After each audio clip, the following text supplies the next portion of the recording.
Broadcasting live from a secret bunker just off the extraterrestrial highway. Somewhere in the desert sands outside of Las Vegas. From somewhere in space-time, loosely labeled Generation X on planet Earth.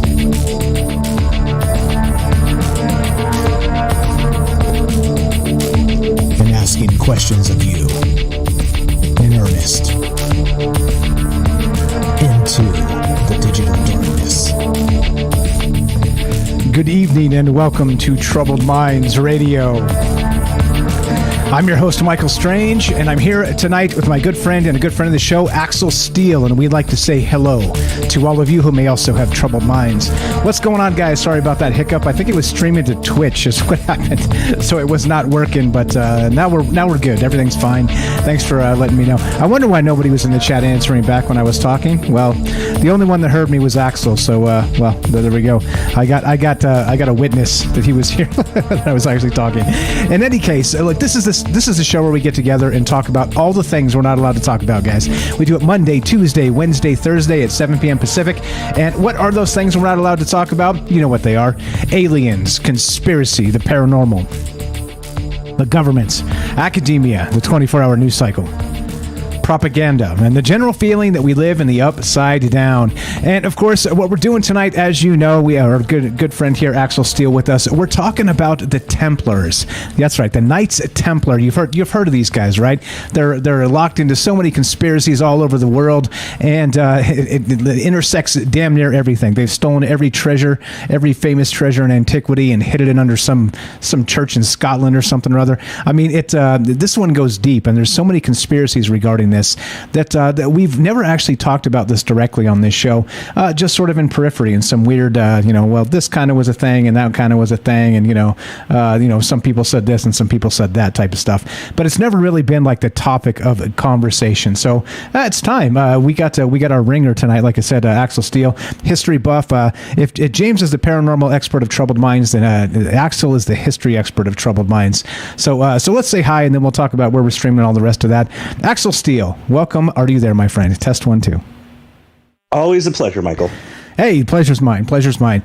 So you know a little bit about this. You want to tell us? Let's tell everybody a little bit about you and your interest in this type of stuff, and then also where we can find you. I got your Twitter link down below if you want to spread out any other information regarding yourself. By the way, Axel is also the official dungeon master of Troubled Minds, so there's that too. So he's wearing multiple hats these days. But yeah, what's up, my man? Welcome. Your Twitter link is down below. Anything else you want to add about yourself or your interest in this type of stuff before we get going? As someone who is sort of into secret societies and parapolitics, the Templars show up in a lot of the lore around, say, the Freemasons or other later secret societies. A lot of people want to claim descent from the Templars. They were kind of a group that they were only around for a couple hundred years, and they got largely dissolved very suddenly. And they kind of were bigger than life characters even when they were around. And so just a lot of mythology has gotten built up around them. And of course, they got dissolved over accusations of heresy and like worshiping a demon and that kind of stuff. And so a lot of different occult groups worshiping Bahamut specifically, and a lot of different occult groups from, Aleister Crowley, and those sorts of people have taken Bahamut on as like a important figure in their own occult theories, and so that's another reason why the Templars keep showing up. Okay, appreciate that. And like I said, they're pretty much tied into nearly everything. There's so many conspiracies you can kind of track these guys back to. And I was reading a bunch on this tonight, just in the, in terms of the history, in terms of what like they say, and the Friday the 13th stuff, and we're going to get into all that tonight. But I mean, It almost seems like if you want to find the Templars anywhere regarding conspiracies, they're there, man. Like it's so strange to me that they seem to be like intertwined in this like even modern like global conspiracy of like taking over not just like the world itself, sort of the new world order situation, but also like kind of consolidating religions into one global religion and all kinds of weird stuff. It's just super strange how this all kind of comes together, right? It's in weird ways. I don't think this is probably healthy ways, if you know what I'm saying.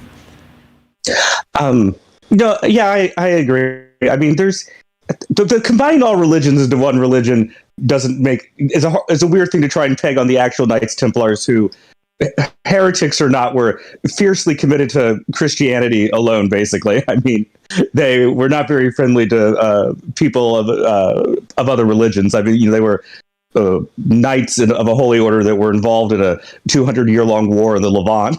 So that one doesn't make a lot of sense to me. But yeah, they do show up a lot of places. I think part of it, is just because they disappeared so suddenly. They were so important to the 12th and 13th centuries in Christendom, and they just basically got dissolved in a matter of years once the last of the Crusader states got conquered by Muslims, and the Christian kingdoms were forced out of the Middle East. Yeah, 100%. So thank you for being here tonight, and we're going to get into all this stuff in just a sec here. Just kind of whetting your appetite with a little bit of what's to come. But before we do that, a few things real quick. We're so as usual, right? We do this to include you. This is Axel, good friend here. He's always in the after chat with us, and we're just hamming it up, talking about all kinds of stuff. But in the one interest of transparency as part of this show has always been you can call in, you can be part of this, you can ask questions to me or Axel here, and just kind of give us your thoughts on this. Like I said, let's keep this clean. Let's not. I mean, there's a lot of like anti-Semitic type stuff that goes along with these Templar conspiracies. Let's just leave that out, please. I'm not into that. I'm not. I don't think it's relevant. And so let's just be cool. Let's be chill. Let's not do any of that stuff. Okay. So there we go. There you go. Yeah. Right. So there you go. There you go. That Donna just said it in the chat. No. We're leaving that out entirely. Like I said, I don't think it's relevant, and I don't buy into any of that crap anyway. But okay. So what we're doing, if you want to be part of the show tonight, 702-957-1037. That's 702-957-1037. And you can click the Discord link at troubledminds.org. We'll put you on the show. It's as easy as that. And also, we're streaming on Rockfin, YouTube, DLive, and Twitter. And of course, we're broadcasting live on the Fringe FM. And Fringe is in need again, guys. If you want to help, please. If you enjoy the Fringe FM, doing a fundraiser this week just to make sure it stays on the air and gets the bills paid and the rest of this. It is a listener-funded station, and Joe Roop's going to be doing a whole lot of extra work this week trying to catch up and get things done where they need to be, right? So if you want to help out, quick link for you, please go to fringe.fm/donations, and every little bit helps. I appreciate that so much. And like I said, a lot of great programming, lots of great things happening with Fringe. So as always, right, it's one of those things where you don't really pay money to listen. It's free, and it's free, and it's free, and it's free. But in the end, somebody's footing that bill. So if you would be so kind, fringe.fm/donations. All right, let's do it. Let's get to it, Axel. So regarding again this whole bit with the Templars, like I said, the conspiracies go like we're talking about like the Holy Grail. We're talking about the Ark of the Covenant. We're talking about the Spear of Destiny. I mean, there's so many things. You can literally say that they stole like the treasure from underneath Solomon's temple, and I mean it goes on and on and on and on. So we'll get into a lot of that, but let's start at the beginning here regarding the Templars themselves. Now, before any in terms of everything and anything, before there was something, there was nothing. So where did they begin? Where did this whole history of the Crusades and the Templars actually start? Why don't we begin there? Probably as good as any place. So the First Crusade led to the establishment of the Christian Kingdom of Jerusalem, where Jerusalem was the capital, and there were several other cities in that area that had been conquered by the Crusaders. I think that's like 1099. Our story picks up with the Templars about a generation later. What had happened was that there was basically continuous fighting between the various Muslims, which at this point in time weren't unified. The Egyptian Caliphate was Shiite, and then sort of the Turks were Sunni. And so they weren't unified in opposition to the Christian kingdoms. But in the year, basically all starts in 1120. What happened is that, Christianity has always had kind of a complicated relationship with, say, like the priesthood and violence, because, famously Christ himself preached pacifism a lot. And there was the idea that priests shouldn't fight. But there was, during the Crusades, there had been times when priests had fought or they had taken battlefield command of troops and stuff like that. And there was some desire to codify this. Like, could you have a holy order that also was a martial order, which hadn't happened until that point yet? And then in 1120, there was something called the Council of Nablus in Jerusalem, which was attended by King Bernard II, the current Christian monarch of Jerusalem, and basically all the important priests there. And like most Catholic, it was basically a meeting about laws and bylaws for religious orders. Like most of them was mostly concerned with sex and about how, most sex should be illegal. But stuck in there was a provision saying that it was possible for priests to legitimately take up arms and serve militarily, and that killing infidels basically wasn't a sin. So it was okay for them to do that. And then later that year, and obviously this was pre-planned, but later that year, a small group of knights who, with the help of King Bernard II, formed the Templars. It's a little unclear how many there were originally, not very many, but King Bernard formed them into a group. They didn't have permission from the Pope to do it yet, so they weren't an official holy order. They were sort of like unofficial at the time. And then in a sort of ludicrously generous offer, they were given control of the Al-Aqsa Mosque on the Temple Mount, which is it's one of two mosques on the Temple Mount. There's the Dome of the Rock, and then there's the Al-Aqsa Mosque. It was built, I think, like in the 800s, but it was basically a palace. It was King Bernard II's largest estate in the city of Jerusalem before he handed it over to them. So it was very prime real estate. I mean, the Temple Mount's the third holiest site in Islam. It's an important Christian holy site. It's the holiest site in the Jewish religion. And so it is a little weird. He basically gave these guys a palace and gave it for them to control. But that is more or less where they started. About a decade later, in 1129, some of them, including the first Grand Master of the Templars, Hugh de Payans, Payans, the place in Champagne, France, was where he was from originally. All these names are going to be a first name where they're from, because they didn't have last names yet.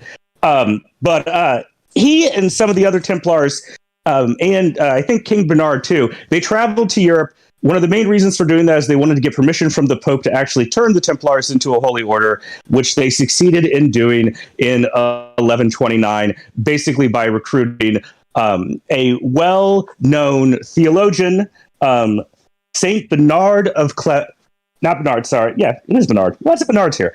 Saint Bernard of Clairvaux, who at the time was basically a poster. Like, he would just write letters to noblemen and the popes and bishops constantly talking up the Templar project, saying they were doing all this great work in the Holy Land and they needed people's support. He would later become a saint. And they got him on board, and they did get the Pope to agree to make them an official holy order. The first militant holy order. There would be other ones later on, but they were the first. I guess I should say what they were doing. Officially, they got formed in order to protect pilgrims that were traveling to and from the Holy Land. And by all accounts, they did do that. It wasn't just a cover story, but that's basically where the situation started. the old again, right? We can start with cover stories and conspiracies literally from go. Like, and that's how crazy this like Templar stuff is. It's like I said, you can pretty much tie them to probably any conspiracy you want.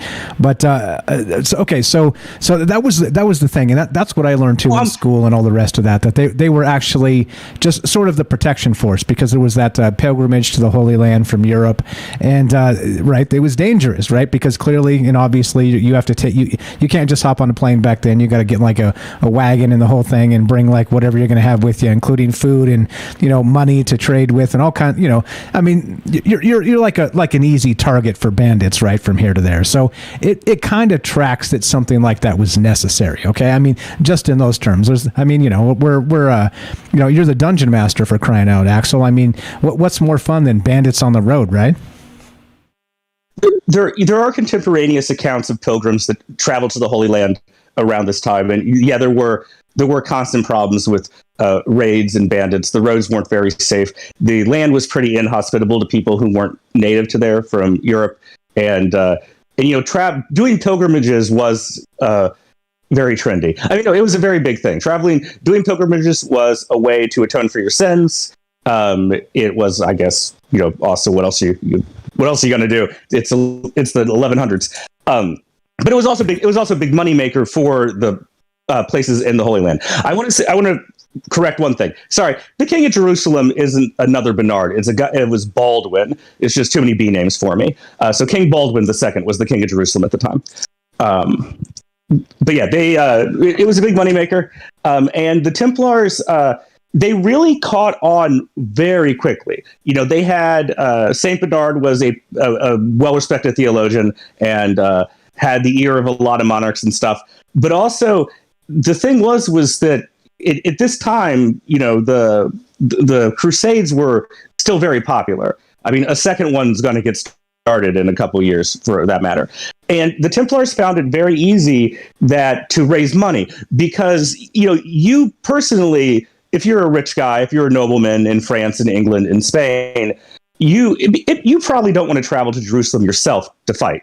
But these guys are fighting in Jerusalem, and so you can give them money, you can give them lands, you can give them income streams. And so they did really start raising a ton of money very quickly. And a lot of that was helped by the fact that the Pope, it wasn't in 1129, but it was shortly afterwards, issued a decree saying that the Templars were kind of like a nation unto themselves. They only answered to the Pope, so they didn't have to pay taxes. They didn't have to tithe to the church because the Catholic Church was still extremely powerful in Western Europe. And also, when they collected rents or money, normally if you were like an order of monks and a king gave you a bunch of money, you would have to give most of that to your bishop. And it would sort of go up the chain and float its way back to Vatican City. But the Templars didn't have to do that. They were allowed to keep funds they raised for their own use. They didn't have to put it up the chain. And while that seems like it was only a small I don't think they did this for this reason, but that small change to that they worked differently than other holy orders meant that they were really able to amass immense amounts of money. They basically funded the Second Crusade on their own at the end of the day, for example. And it's also why I think this is kind of why sometimes some anti-Semitic stuff attaches to them. It also means that eventually they basically became the first international bank because they had a lot of money and they would make loans to people that wanted to go on pilgrimages. You would give your local Templar office money. They would give you a token that you could then get money back out of at another Templar office once you got to the Holy Land. So you didn't have to travel around with like a bunch of cash. Yeah, and again, so like just in terms of like utility, you can't taking a little treasure chest full of gold, right? Like in a wagon without protection it's stupid. It's just stupid to a land you haven't been to. Again, treacherous road. I can't say it.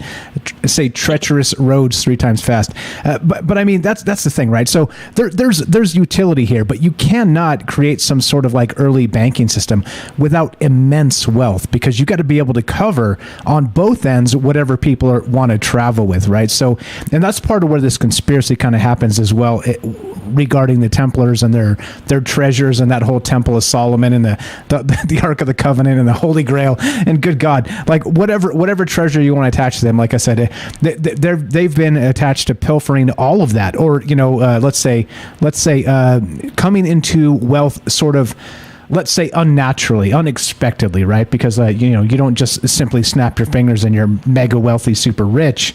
There's usually a process behind that, a very obvious process. But part of that conspiracy regarding their, the early banking and the rest of that is they're like, well, where did they get all this damn money from? So we got a couple minutes left if you want to talk on that real quick, and then we'll dip into the rest of this as we get after the bottom of the hour. I think a lot of it just was the phenomenon of like they were kind of the modern day. They kind of were the medieval version of sort of like maybe the Ukraine stuff that's going on right now or some other popular cause. Like, the equivalent of Western Europe's NATO at the time was just willing to give them tons of assets because protecting the Holy Land was seen as this very important project for Christendom, and they were sort of the frontmen. They were the ones, they weren't just, they took vows of chastity and poverty and stuff like that. And so it's unclear to what extent they kept all those, but, they took the vows. So you weren't just handing your money over to a king or some knights that would waste it on frippery or blow it on something. You were handing it over to these people that were widely seen as like, the best of the knights. They weren't just knights, they were also monks. And so, you got to get your piety points by giving them stuff in a way that giving donations to random noble people who were going to the Holy Land to fight, it just didn't ring the same.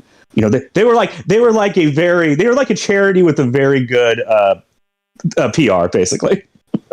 Yeah, and again, right? It's one of those things where it is what it is. I mean, this is like a utility back in the day. You can't, like I said, you can't just travel with gold in a chest. You're going to get robbed. You're going to get killed. So it was a couple things. It was protection. It was a way to travel and exchange the token on one end to the other end, and be able to pick up your money without exposing yourself as a easy mark from here to there. Like I said, and this is why a lot of this ends up in some really weird spots. But I don't know. It gets deeper. It gets even crazier as this kind of continues. Because, well, as always, right? We're talking about fighting in the Middle East, and we're talking about crusades, and that's a very, very let's say dark topic. Would you say a lot of people died, Axel? Yeah, I mean, we're probably not going to do a blow by blow of all the massacres that happened, but there were a lot of massacres on both sides of the conflict. A lot of cities getting sacked and a big chunk of the population being killed off. Yeah, it wasn't very pleasant. Yeah, it was not very pleasant, as usual, right? You can't have a good story without some nice, butchering peasants along the way. And I say that in the most grotesque term, of course. So what we're doing tonight, we're talking about the Templar Conspiracies. We're here with my good friend Axel Steele, the official historian of Troubled Minds. He'll reject that, but he just is. He knows a lot more about this than I do, and pops in from time to time with some great knowledge. So what do you think about this? As we go tonight, what do you know about these Templar Conspiracies? Do you think they're real? Do you think they're overblown? Do you think that a lot of this is just tied into some modern BS and it's so disconnected anymore that we find ourselves, let's say, making up stories to connect the past to the future? You tell me. Love to hear your thoughts. 702-957-1037. That's 702-957-1037. This is Troubled Minds. I'm Michael Strange. We're here with Axel Steele talking about the Templar Conspiracies. Don't go anywhere. More after the break with Axel, and of course your calls. Be right back.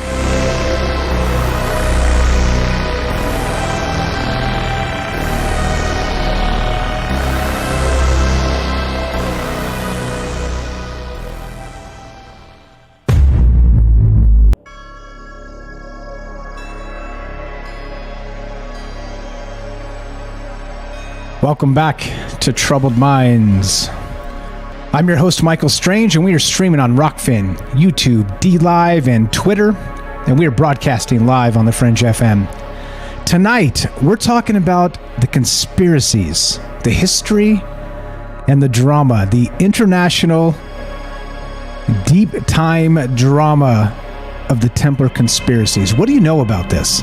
Why is this still on the minds of people today when this was centuries ago, it doesn't make a lot of sense to me in many ways. It's sort of like a disconnected sort of group of conspiracies. But in those terms, well, I'm not the expert. I'm not the expert in a lot of things.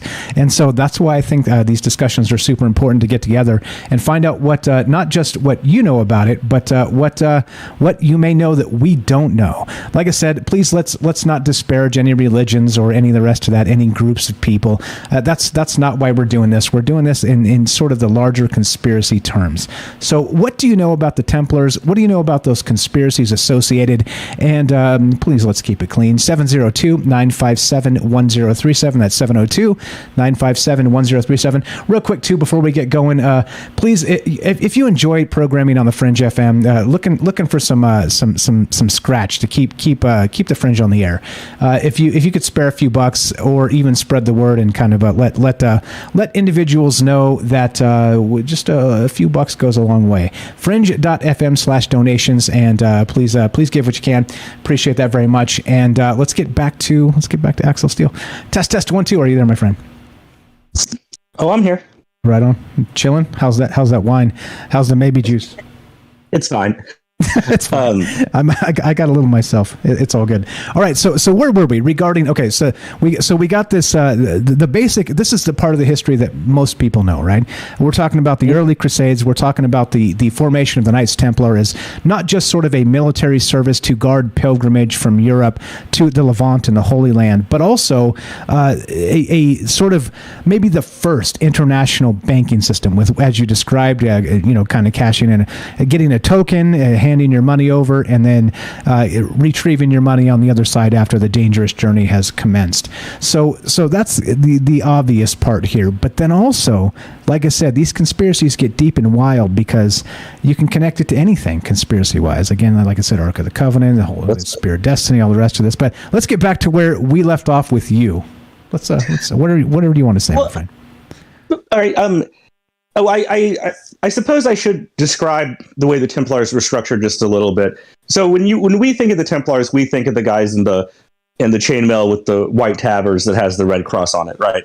But at the height of their power, there maybe was like 15,000 people in the Templar Order, but they never fielded more than about 1,000 knights. Most of the people in the Templars were other men-at-arms, sergeants in the Holy Land. And then outside the Holy Land, they had all these estates that they had been gifted. And they'd use their money to buy more land and stuff like that. And so you also had a whole network of administrators in Western Europe, clerics, people that were just managing estates and stuff like that. And the Templars also were very big into building castles. And so they also had a lot of masons. Dun, dun, dun. That will come up later. Sorry if you're hearing my dog barking. That's all right. We love Xander. but yeah, they had a lot of masons. That might come up later. I also should note that they weren't the only knightly order. The other big one is the Hospitallers, who started as just regular monks that would take care of wounded. But after the Templars kind of broke the seal on you could be knights and monks, basically, the Hospitallers also eventually became a militant order, and they're important too because they come back around into the story reasonably soon. I guess though, if we're just going to run down their history really quick, in 1144, the kings of France and Germany basically both traveled to the Holy Land with their associated armies in what would become the Second Crusade. It is pretty much a disaster. Their armies aren't very well. This is important for the Templar legend, though. Their armies weren't very well disciplined. In fact, the French army almost gets wiped out before they even get to Jerusalem. They're forced to cross. They go to Constantinople, and they're going across Asia Minor to get to the Levant. And they basically, the King of France doesn't have very good control over his men. They get split up trying to cross basically a like a little mountain range, and they get ambushed. Their baggage train gets destroyed. It looks like they managed to fight off the ambush, but things look really bad. And in an unprecedented move, the King of France, I think it's Louis VII, he just turns over command of his army to the Templars, because in the fight with the ambushers, the Templars are basically the only people that had their act together and were a functioning fighting force. And so he puts the Templars in charge. And the Templars do sort of get his army into shape pretty quickly with like very basic things that the army wasn't aware of, like you need to follow orders and you can't just do what you want in a fight. We have to work together. And so that sort of ups the reputation. Also, at this point, the king of Germany is King Conrad II. He wasn't in this particular battle, but eventually they regroup. Both kings are out of money and can't really keep their armies funded. And so the Templars do use a substantial portion of their cash at that point to pay to continue the Second Crusade, which also is sort of a big point for them because it meant they were willing to put their money where their mouth was. They weren't just hoarding the money for their own reasons. If they needed to spend it to fund a crusade, they were willing to do it. The Second Crusade started because the city of Edessa was conquered by the Sunni Muslims. But by the time the Crusade actually got together, they decided it wasn't really worth the effort to try and take Edessa back because, like, the Christians in the city had largely been killed or displaced at that point, and so there wasn't really anything to save, and it was kind of far away and inconveniently located, and so they attempted to besiege and take over Damascus in Syria.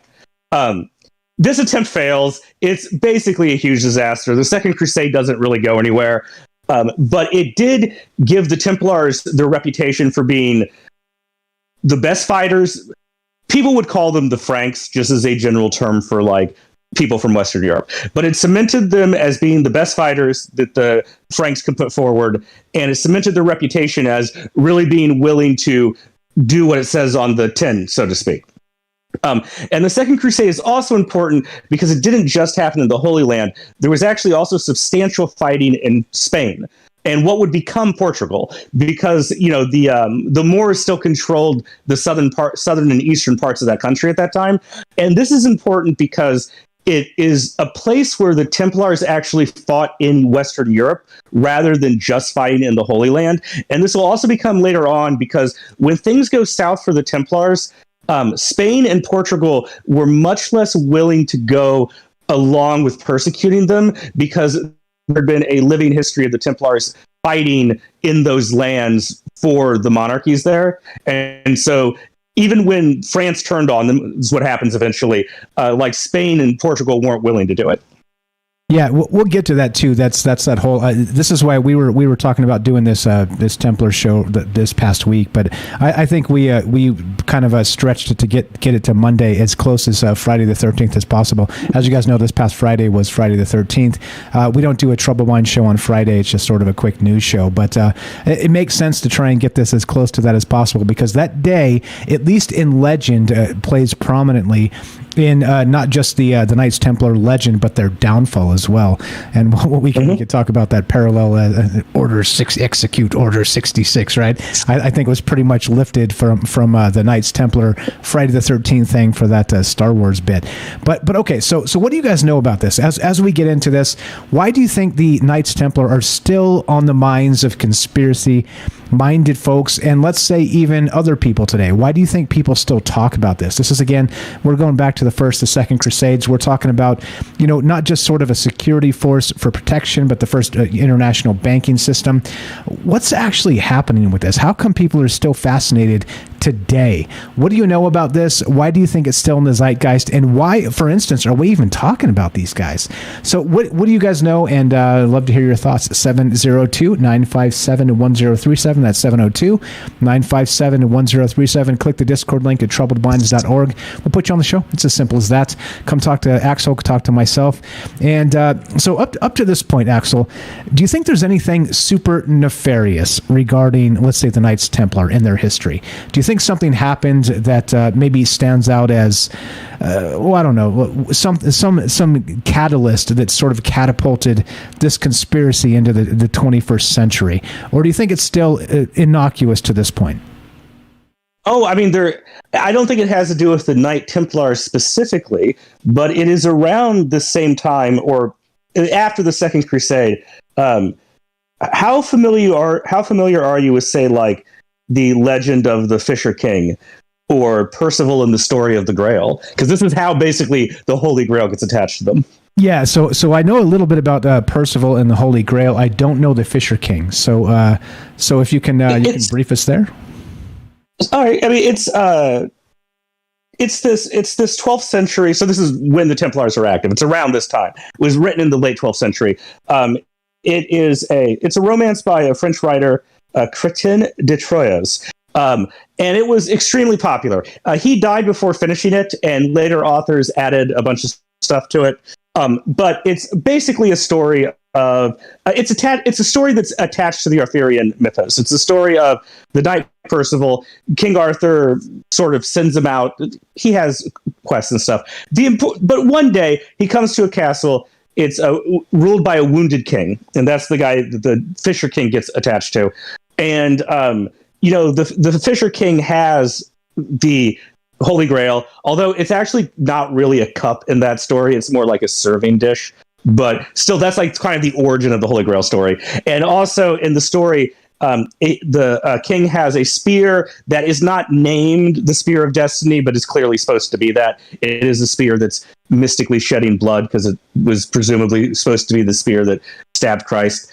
And in the story, the knights at the castle, while the author does not specifically say they're Templars that are in charge of guarding the relics, it is about as heavy-handed as possible that they're basically Templars. And that is kind of how, because the Templars were actually around then. And that's kind of how in my opinion, that's kind of, I think, the first instance of like that idea getting connected to the Templars, is they were basically in this very well-regarded piece of Templar fan fiction, which took off. That's a good way to put it. Okay, and so it sticks. Some interesting parallels here too. So, like I said, I like talking about the treasure, the Holy Grail, the Spear of Destiny, and all the rest of this stuff, right? But I think that there's some other bizarre Templar stuff in modern times that we're still doing. Like they got stuff on History Channel, right? Shout out to Catalina over there on Fringe Discord, Sean G as well, talking about this stuff. But Catalina, it says, follow Curse of Oak Island. Have you seen that at all? Are you familiar with that, Axel? The Curse of Oak Island? Yeah, there's the legend that the Templars got all the way to Nova Scotia and buried their treasure there. I was gonna bring it up. I was gonna bring it up later when we get to what people think happened after they dissolved. Gotcha. All right. So we'll get your take on it then when it actually comes up naturally in the story. Okay. But like I said, it's wild, right? We got Rosslyn Chapel in is that Scotland, Ireland? I don't know where that is. You got Nova Scotia involved in this with the Curse of Oak Island. You've got again, the world over, we got the treasure from the Temple of Solomon, which includes literally the Ark of the Covenant, they said, and wild stuff. I mean, if you got to like we're many centuries removed and kind of reading contemporary sources on a lot of this stuff, including the interwebs, which is roll your eyes most of the time, right? But in those terms, like how accurate do you think some of this stuff is regarding sort of a lost hidden treasure that the Templars were able to maybe pilfer or get away with, or what made them suddenly rich? Do you think there's anything to that story, or is that just an ugly portion of this? I don't think they. I think the story of how they got rich is people just gave them lots of money. Now, to the extent that maybe they certainly did have relics. Al-Aqsa Mosque is legendarily supposed to be built on the site of Solomon's Temple, although that probably isn't actually, to the extent there was a first temple built by someone we might want to say is King Solomon, it probably wasn't actually on the Temple Mount. It was probably somewhere else in Jerusalem, and they built another temple on the Temple Mount before it got sacked by the Babylonians. It's like a whole thing.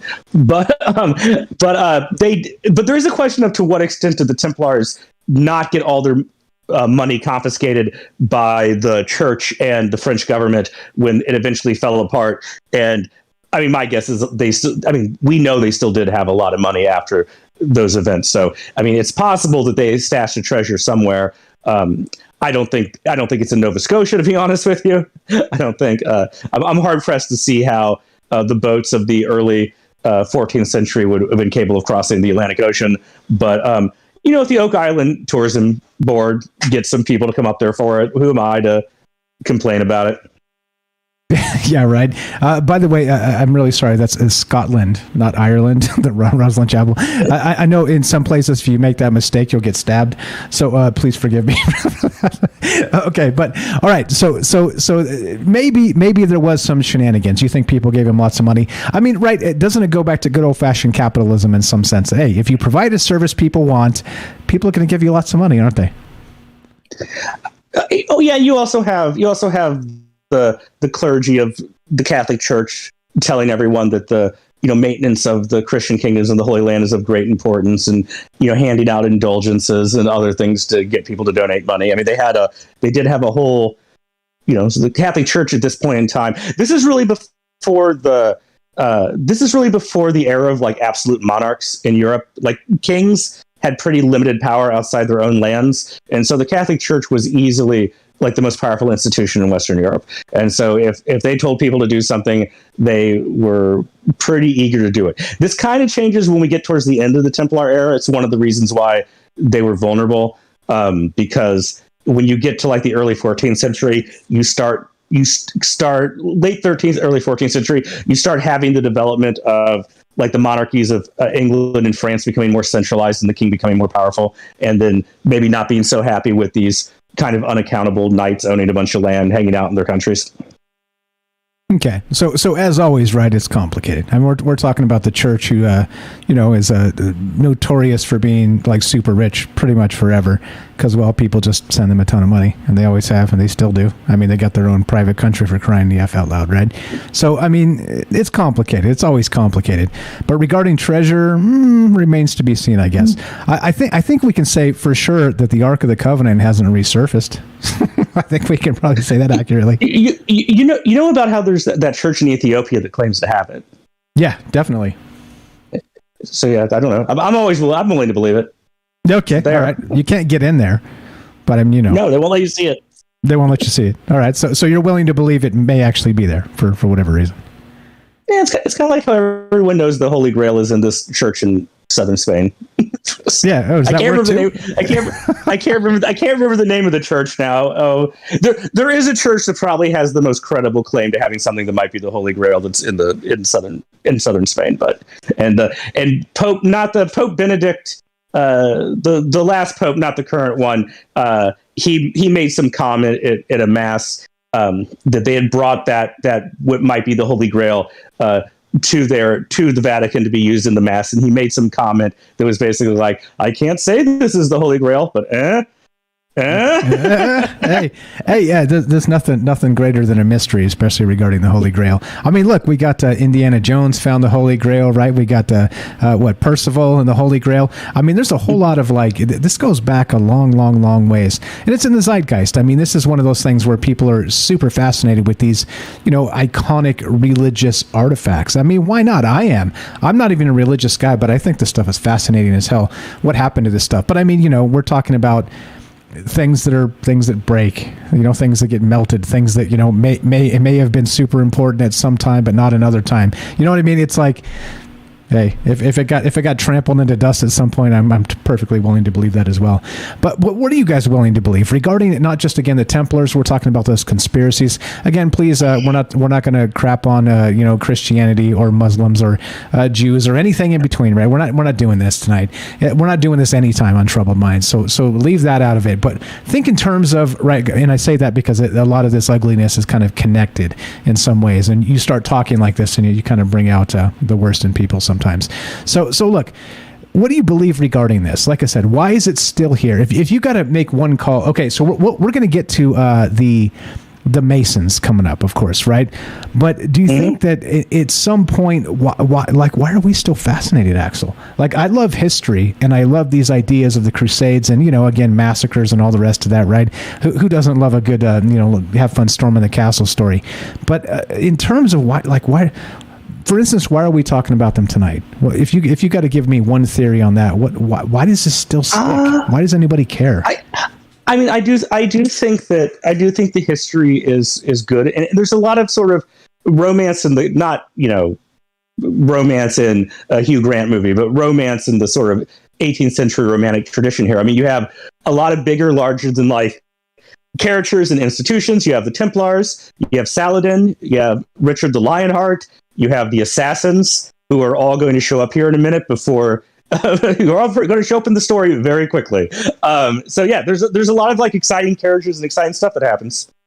Okay, fantastic. So very much in the vein of, that's why I had said have fun storming the castle, in the vein of Princess Bride-ish, that type of romance, right? Where it's like every story has an origin and a resolution and some action in between. And so what do you guys know about this? What's up? Night Stalker says, I got some maybe juice for you, I think. Perfect. Love to hear your thoughts. So that's what we're doing tonight, guys. We're talking about the Templar conspiracies, okay? How real is this? Why are we still talking about this today? Not just us in terms of like this show. We've never talked about this on Troubled Minds ever in 4+ years. We've never really kind of broached this topic. Not one, because I don't know a crap ton about it. That's why thanks to Axel Steele stepping in here and being able to fill in a lot of the blanks of my knowledge gaps.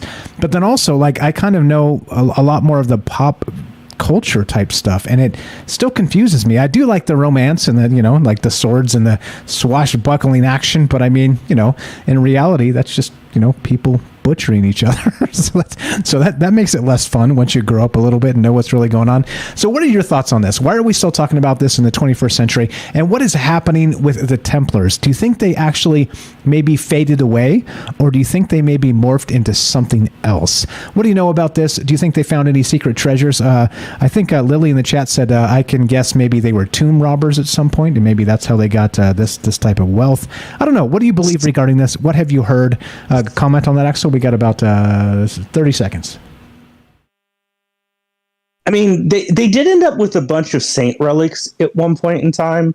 That comes into the accusations made against them. I mean, it's possible. I mean, I don't. I off the top of my head, I can't think of what tombs they would have been robbing, but like that definitely. I mean, they certainly looted. I mean, this was the era where one of the reasons why people would go on crusade or they would go just fight amongst themselves is that if you sack a city, you get to keep all the stuff. And so the Templars certainly did engage in that. Like they would raid Turk and I can't remember what the actual polity was, but they'd raid Muslim caravans and baggage trains and stuff. They would steal stuff. Everyone was stealing stuff back then. Of course, right? And like you said, that was part of the excitement. If you go to war, right, you can get killed, but also if you win, the spoils of war, always calling, always beckoning. Back to George Orwell, the boot on the neck of humans forever. Well, it didn't start here. It started a long time ago. What do you know about the Templar conspiracies? Is this stuff real? Do you think there's anything to it anymore? Why are we still talking about it? Why is anybody talking about it? Love to hear your thoughts, what you know about this. 702-957-1037. That's 702-957-1037. This is Troubled Minds. I'm Michael Strange. We're here with my good friend Axel Steele talking about the Templar conspiracies. What do you know? Is there something we know or we should know? Give us a call. Don't go anywhere. Troubled Minds, Mike and Axel, and the Templars. When we return, be right back.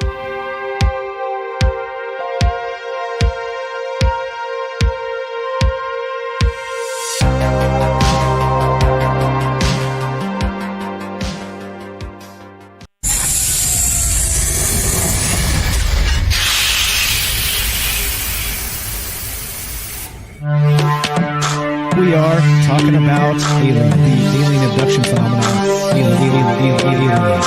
The aliens are looking through your eyes and they're accessing your optic nerve. I'm doing fantastic. And through that optic nerve, they're transferring to your brain. People are random images as they traverse neurons in the brain. Alright, so maybe and they also feel them planting or receiving memories or ideas or images.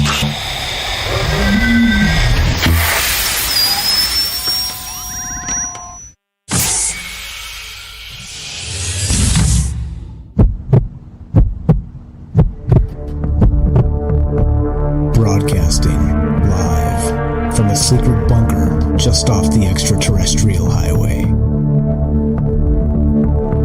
Somewhere in the desert sands outside of Las Vegas.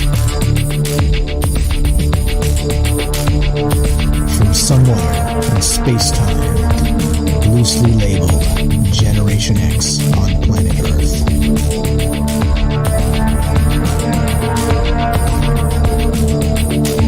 And asking questions of you in earnest into the digital darkness. Yo ho, yo ho. Welcome to Troubled Minds Radio. I'm your host, Michael Strange, and tonight we're here with my good friend Axel Steele as we talk about the idea of the Templars, the Templar conspiracies. Why are they still persisting into the 21st century? Why is this something that still kind of tickles the imagination of people we're talking about the First and Second Crusades. This is centuries ago. And some things, as I hate to say it, right? Some things change quite a lot, but some things never change. And in those terms, well, we're still fighting with each other. The Levant is still highly contested in many ways. It's still, right? It's still, I don't know. Like, what would you say about this? Why are we still enthralled with the idea of the Templars and that whole conspiracy? Is it the treasure? Is it Oak Island? Is it the Holy Grail? Is it the Ark of the Covenant? That's what we're talking about tonight, just in no uncertain terms, or maybe some certain terms. I don't know. It depends on who you ask. But so what we're doing tonight, as usual, right? We're streaming on Rockfin, YouTube, DLive, and Twitter, and we're taking your calls, of course. Wait. Rockfin, YouTube, DLive, Twitter, broadcasting live on the Fringe FM, and we're taking your phone calls. If you want to be part of the show tonight, 702-957-1037. That's 702-957-1037. And the question is, as we continue, what do you know about the Knights Templar, and why are we still talking about them? What is still the church in Ethiopia, the Ark of the Covenant, all the rest of the stuff? It kind of fits in Rosalind Chapel and the Holy Grail, and it ties into King Arthur and Sir Percival, and I mean, it's weird. It's weird how this kind of traces back, depending on who you ask, right? So that's what we're doing tonight. Real quick, too, before we get back to Axel and Night Stalker here, we're also doing a fundraiser for Fringe. If you want to be part of that, please, if you enjoy the Fringe FM and all the great programming that goes along with that, you can spare a few bucks. Please do at, that would be fringe.fm/donations. And like I said, at some point, somebody's got to pick up the bills for all the free radio listening that everybody gets. And this helps keep it on the air. The business model is transitioning to something different and more sustainable. So hopefully this is one of the last times we got to ask for that. So if you can spend a few bucks, appreciate that very much. I'll drop that link in the chat as we go. But okay, so let's get back to Axel. What's up, brother? Welcome back. Everything okay over there? Everything's fine. Everything's fine. Everything's good. Cheers, my friend. Everything's good. Right on. Thanks for being here with us tonight, and thanks for volunteering to do this. Okay, so we got Night Stalker here. Before we get back to that, you want to just give us the quick recap on where we're at so far. We talked about the Templar history, sort of the First and Second Crusades. We talked about how Portugal and Spain plays a big role, as well as France. We haven't quite got to the juicy stuff yet with the Execute Order 66 and the Friday the 13th and the rest of that. But there are still these rumors that persist about the knights themselves, how they became rich, kind of overnight, right? In those terms, of course. Overnight today on the internet, you can become rich if you go viral. I guess, was this the original virility, would you say?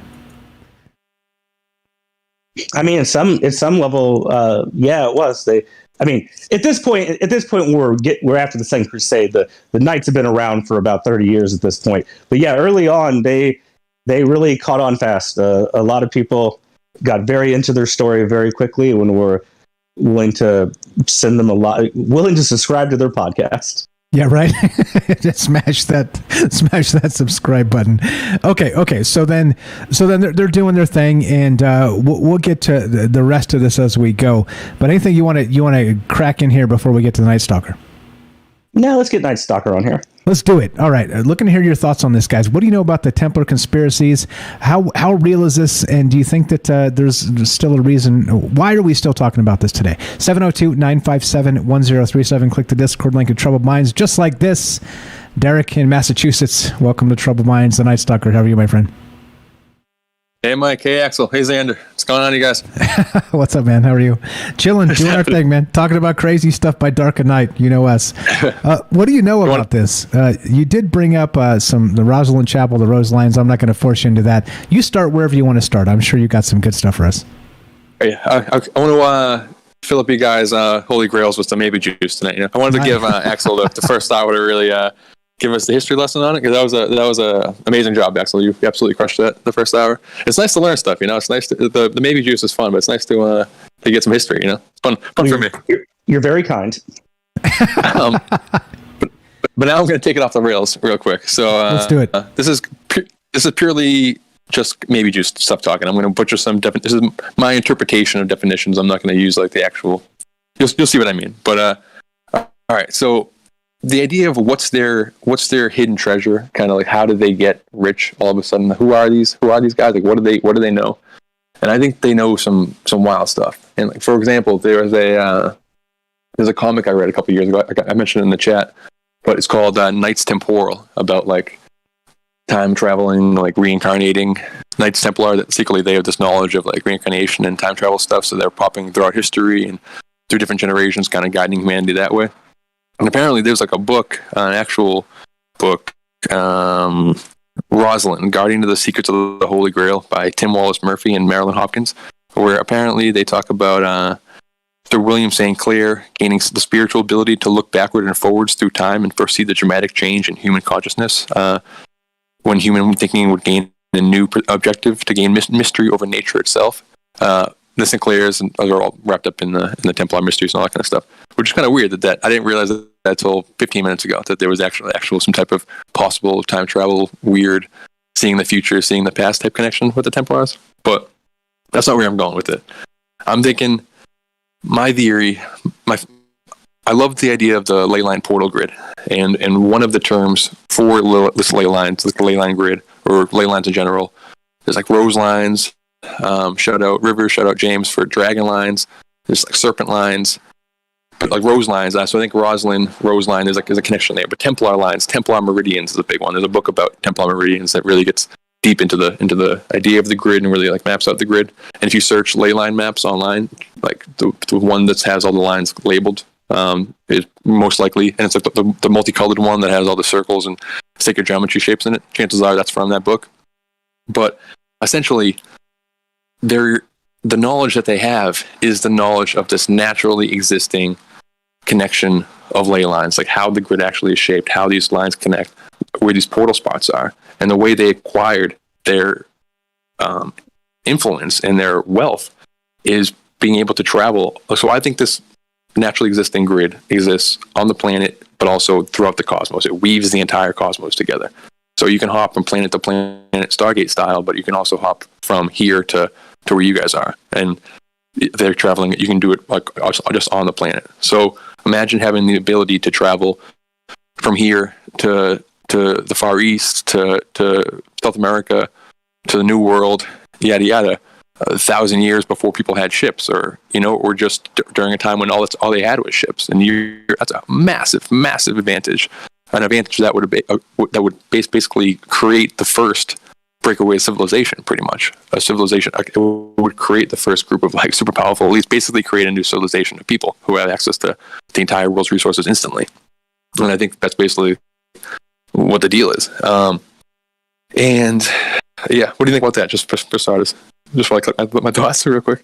I think it's fantastic. I think it's interesting to put it in terms of, let's say, even if you remove like the ley lines and the portals for just a moment, the first breakaway civilization would be super wealthy, would be outside of the influence of the Catholic Church in wealth and like power, outside of the influence of these other countries, like Axel was saying, sort of these monarchies that aren't really superpowers just yet. They're kind of like a mishmash of fail, and that's a great way to put it. Maybe that's why we're still fascinated with that breakaway civilization. But I do love the idea. Like again, I've read Da Vinci Code. I'm going to ask you this too, Derek. Have you read the Da Vinci Code? I have. I've seen the movie, but it's been a long time. It's been easily 15 years since I even watched the movie. Yeah, me too. A long ass time ago. So interesting you bring up the Rosalind Chapel, the Rose Line, and so it plays a huge role in that movie, of course, for a number of reasons. But if it's actually linked to the ley line portal grid, right, that sort of thing, the electromagnetic spectrum of the whatever's happening with the Earth, that's I mean, in terms of breakaway civilizations, hey, you don't get any better than portals, do you? No, you don't. Exactly. Like people think of the bricklayer civilization in terms of a technology. People finding, usually it's associated with some type of off-world technology or something that people like stash away, hide, and then they're able to cultivate new technologies and have a huge advantage over everyone else. But what if there's some type of like primal technology, some type of just natural technology that is this leyline portal grid, this idea that there is a natural web of energy lines and vortexes that are grid around the planet, and if you have knowledge of this and can manipulate it and kind of control it and can travel through it, yada yada, that's the controlling nature itself idea, and that's like you have a grip on the nature of reality. You can control the weather with this. You can do all kinds of stuff with this. But the way you would acquire resources, like where did the money come? I mean, this is one answer for that, and. Yeah, so I mean, the Roslyn Chapel gets tied in with the Oak Island stuff, with the idea that like these like the Sinclairs and everything have this map of where this different treasure is. But I think there's the idea that Ethiopia believes that they have the Holy Grail or something like that. So I think part of this, because this natural grid is everywhere, that all these locations, that these mystical sites, these temples or pyramids or Stonehenge, yada yada, they're all on these vortex spots, on these window areas, on these hotspots, whatever places where the veil is thin, where the worlds merge together, or just where these doors are that can pop you out.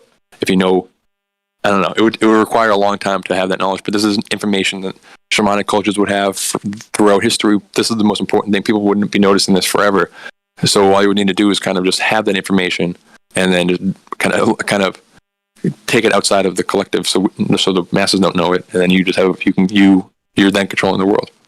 I don't know. I don't know. And so I have this one. I had more, like, I could ramble stuff off a lot better. This, like, probably 4 or 5 years ago, I was more ready with the information. But I had a theory about how the Oak Island, the Sinclairs, what was his name? Like Francis Sinclair, whatever. It's tied to the Franciscan order, and the order of Saint Francis and the female order of Saint Clair, which is just a female version of it. And they're both formed relatively around the same time, and I think it's basically their excuse to kind of go around the world, basically snatching up different sacred sites. Basically, so these Knights Templar are like military units, are basically these proto Stargate units for the most part. There's ones that are kind of snatching up these spots, making sure they have control over these areas that, like, every culture all around the world would center around these portal spots. These nodes would be where the center of every culture is where you would do your shamanic experiences, is where you have your ceremonies and your rituals for everyone, and they're everywhere. Like, they're all over the place. So in order to get a stranglehold on this, you would have to go around the world and then overtake that culture, and then snatch up their holy site. And that's very much, like, we're not pooping on any religion states tonight or anything, but that's a huge criticism of Christianity, is that beneath all these major churches are pagan sites, like Notre Dame is on top of a ancient mound and all that kind of stuff. Like, that's across the board. It's virtually every single one. Like, they're repurposing sacred sites, and it's because these sacred sites have an actual type of energy. They're an actual thing that's just part of the nature of reality. And just when you're aware of that, I don't know. And this is really maybe just talking, but I think they're like the Holy Grail is the leyline portal grid, the natural existing energy grid on the planet throughout the cosmos, and kind of the Ark of the Covenant. I have, like, the definition of like the Grail just means something that let me see here. A Grail is just a thing that's being pursued or sought after. That, like, if you look at there's two definitions for Grail if you look it up. One is the Holy Grail, which is like the specific one to Jesus, and the other just anything that's pursued. So this is something that would be pursued through millennia. And then an Ark is like a boat, like Noah had, but it's something that affords protection or safety. So I believe that the Ark of the Covenant is the sacred sites that are built on top of the leyline portal grid in order to, and we're not going to get into this. I'm just saying this to complete the thought. But I think the what this is, this whatever this global civilization was, building these sites on the leyline portal grid is what casted out the Lovecraftian old ones. It separates this realm from that realm. So if you, and then I think the negative dark agenda is to collapse this grid and then allow these things to come back in. But that's just to complete that thought. We're not going to get into that. But what do you think? That's a lot of rambles, but I think that's the information, that's the knowledge, that's how they have all the power, and they're still doing it, and that's why we're still interested in it, because it's like still pertains to our regular life. That's it. I love it. Go ahead, Axel. Sorry.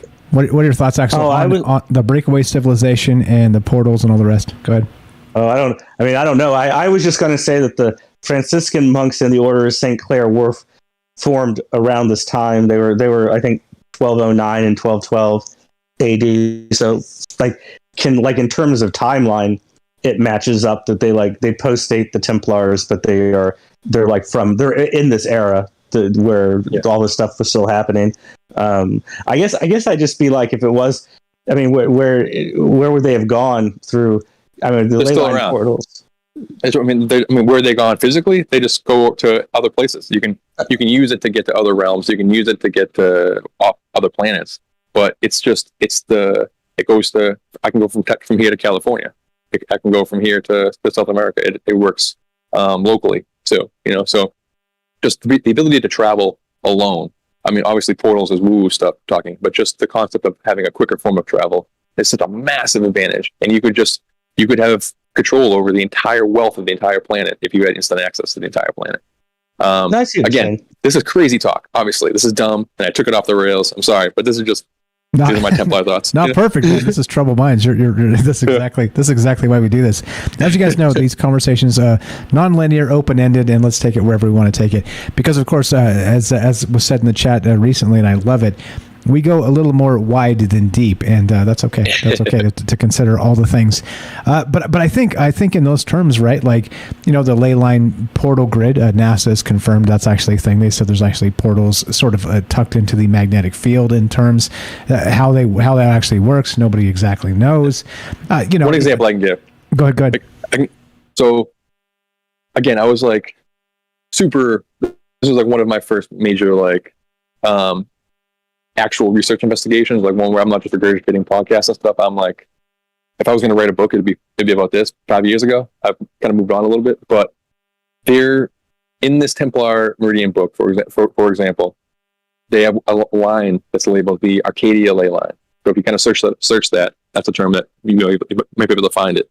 But something that I stumbled on separately from visiting America's Stonehenge, and they pointed out, like, when you walk into America's Stonehenge, they have like a 5-minute video that kind of introduces the concept to you, it's made by the owner of it. And he was saying in the video that his son stumbled on this alignment just by using Google Earth, that on the summer solstice and the winter solstice, it creates a line that stretches through America's Stonehenge in New Hampshire, across the ocean, smack dab through the center of the real Stonehenge on the solstice days. And then down the other side, like going the opposite direction, I forget which solstice is which, but in the opposite direction goes through Teotihuacan, like the Mayan site in Mexico City. So I dug deep into that, and this same line, it stretches through from Teotihuacan up through like New Orleans, all the mystical stuff through there, up through the Georgia Guidestones, goes all the way up through Washington, D.C., Philadelphia, New York City, Boston, up through America's Stonehenge, up through Nova Scotia, where the Oak Island stuff would be, across the ocean, over through Stonehenge, down through Rosslyn Chapel, down, and continues to go up through sacred sites all the way around. And that's just one example, that our cities are built on these lines. That's every major city on the East Coast is all along this alignment. And I can post a picture in the chat as soon as I get off the phone. That's crazy. And Manhattan, they call it, Neil deGrasse Tyson dubbed it Manhattan Henge, but from like 34th Street, there's a whole stretch of blocks, whatever. Maybe all of Manhattan is aligned to the summer solstice. Like, our cities are designed with this knowledge, and I think part of this knowledge is mixed up in this leyline portal knowledge, And then the ones who really have this information, this breakaway civilization, are privy to this and have been using it for a long time. And I don't think it ever went away. It went into other secret societies. It's just the Space Force. Like this, I'll leave 1 second. But so to make the grid that I found, you use the established meridians that they give us, the ecliptic, which is the path of the sun, and the 7 major river deltas on the planet, and that creates the grid. You can put it on Google Earth, zoom in. It's every major thing you can possibly think of is accounted for on this grid, and then those elements are encoded, I believe, in the Space Force logo. If you look at it, it's the meridians behind, it's the delta logo or the vector symbol, and the ecliptic around it. And that's, I believe, encoding of the fact that it's more Stargate than it is Star Trek, and they're privy to this knowledge. And I know we're running out of time. I'll leave. Axel, you're going deep. We go wide, but you're going deep, and I'm loving it. You're crushing it. All right. Mike, great show. I'm sorry for taking it on that. No, you're keep good. going on what you guys are going on. But No, you're good. That's why we do it. That's why we do it this way, bro. You're the best. Derek here, real quick, before he takes off. The Night Stalker. Everybody knows him as the Night, Stocker. Follow him. He's got a YouTube channel. Links in the description down below. Thanks, Derek, for popping in here and giving us your take. Amazing stuff as always. You guys. Appreciate it, man. Great show. Thank you. Thank you. Axel, go ahead. What's your take on that? We got a couple minutes on anything there. You pick what you want to address. Well, I mean, I know there's lots of stories about castles and stuff being built on these ley lines. I'll admit I'm not a ley line expert, and so I mean, I'm willing to take it as given. I suppose it's possible. I guess I'd be like, I don't. I'm not sure how the Templars would get this secret knowledge, but I'm willing to buy into it. I mean, they themselves weren't really mystics, or at least the Knights were. But saying that, I mean, they did have a lot of people in Western Europe that were of a more intellectual bent. So maybe I'm getting distracted by the propaganda and just thinking about the martial part of the order, and not the fact they also were, academics and theologians and monks and masons and stuff like that. Yeah, they were the at least the most famous order of fighting priests. And if you're like, a priest first and a warrior next, hey man, if we're talking Dungeons and Dragons, that's the first dual classers in history, right? I mean, come on now. This is like a fighter cleric. I'm down. We're here with Axel Steele. We're talking about Templar conspiracies. How real is this stuff? I'd love to hear your thoughts. 702-957-1037. That's 702-957-1037. Don't go anywhere. We're going to get into where did the Templars go when we return. Be right back. Don't go anywhere. I'd love to hear your thoughts as well. Hang tight, Axel. 5 minutes. Be right back.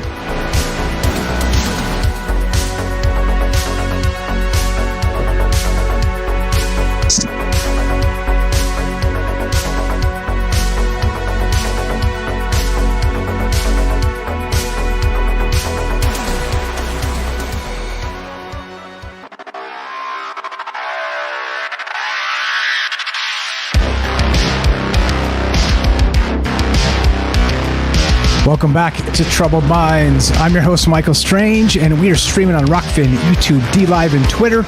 We are broadcasting live on the Fringe FM. We're here tonight with my good friend Axel Steele, and we're talking about, that's right, you got it, the Templars. The Knights Templar, the Templar conspiracies. Why are we still talking about this in the 21st century, and what is going on?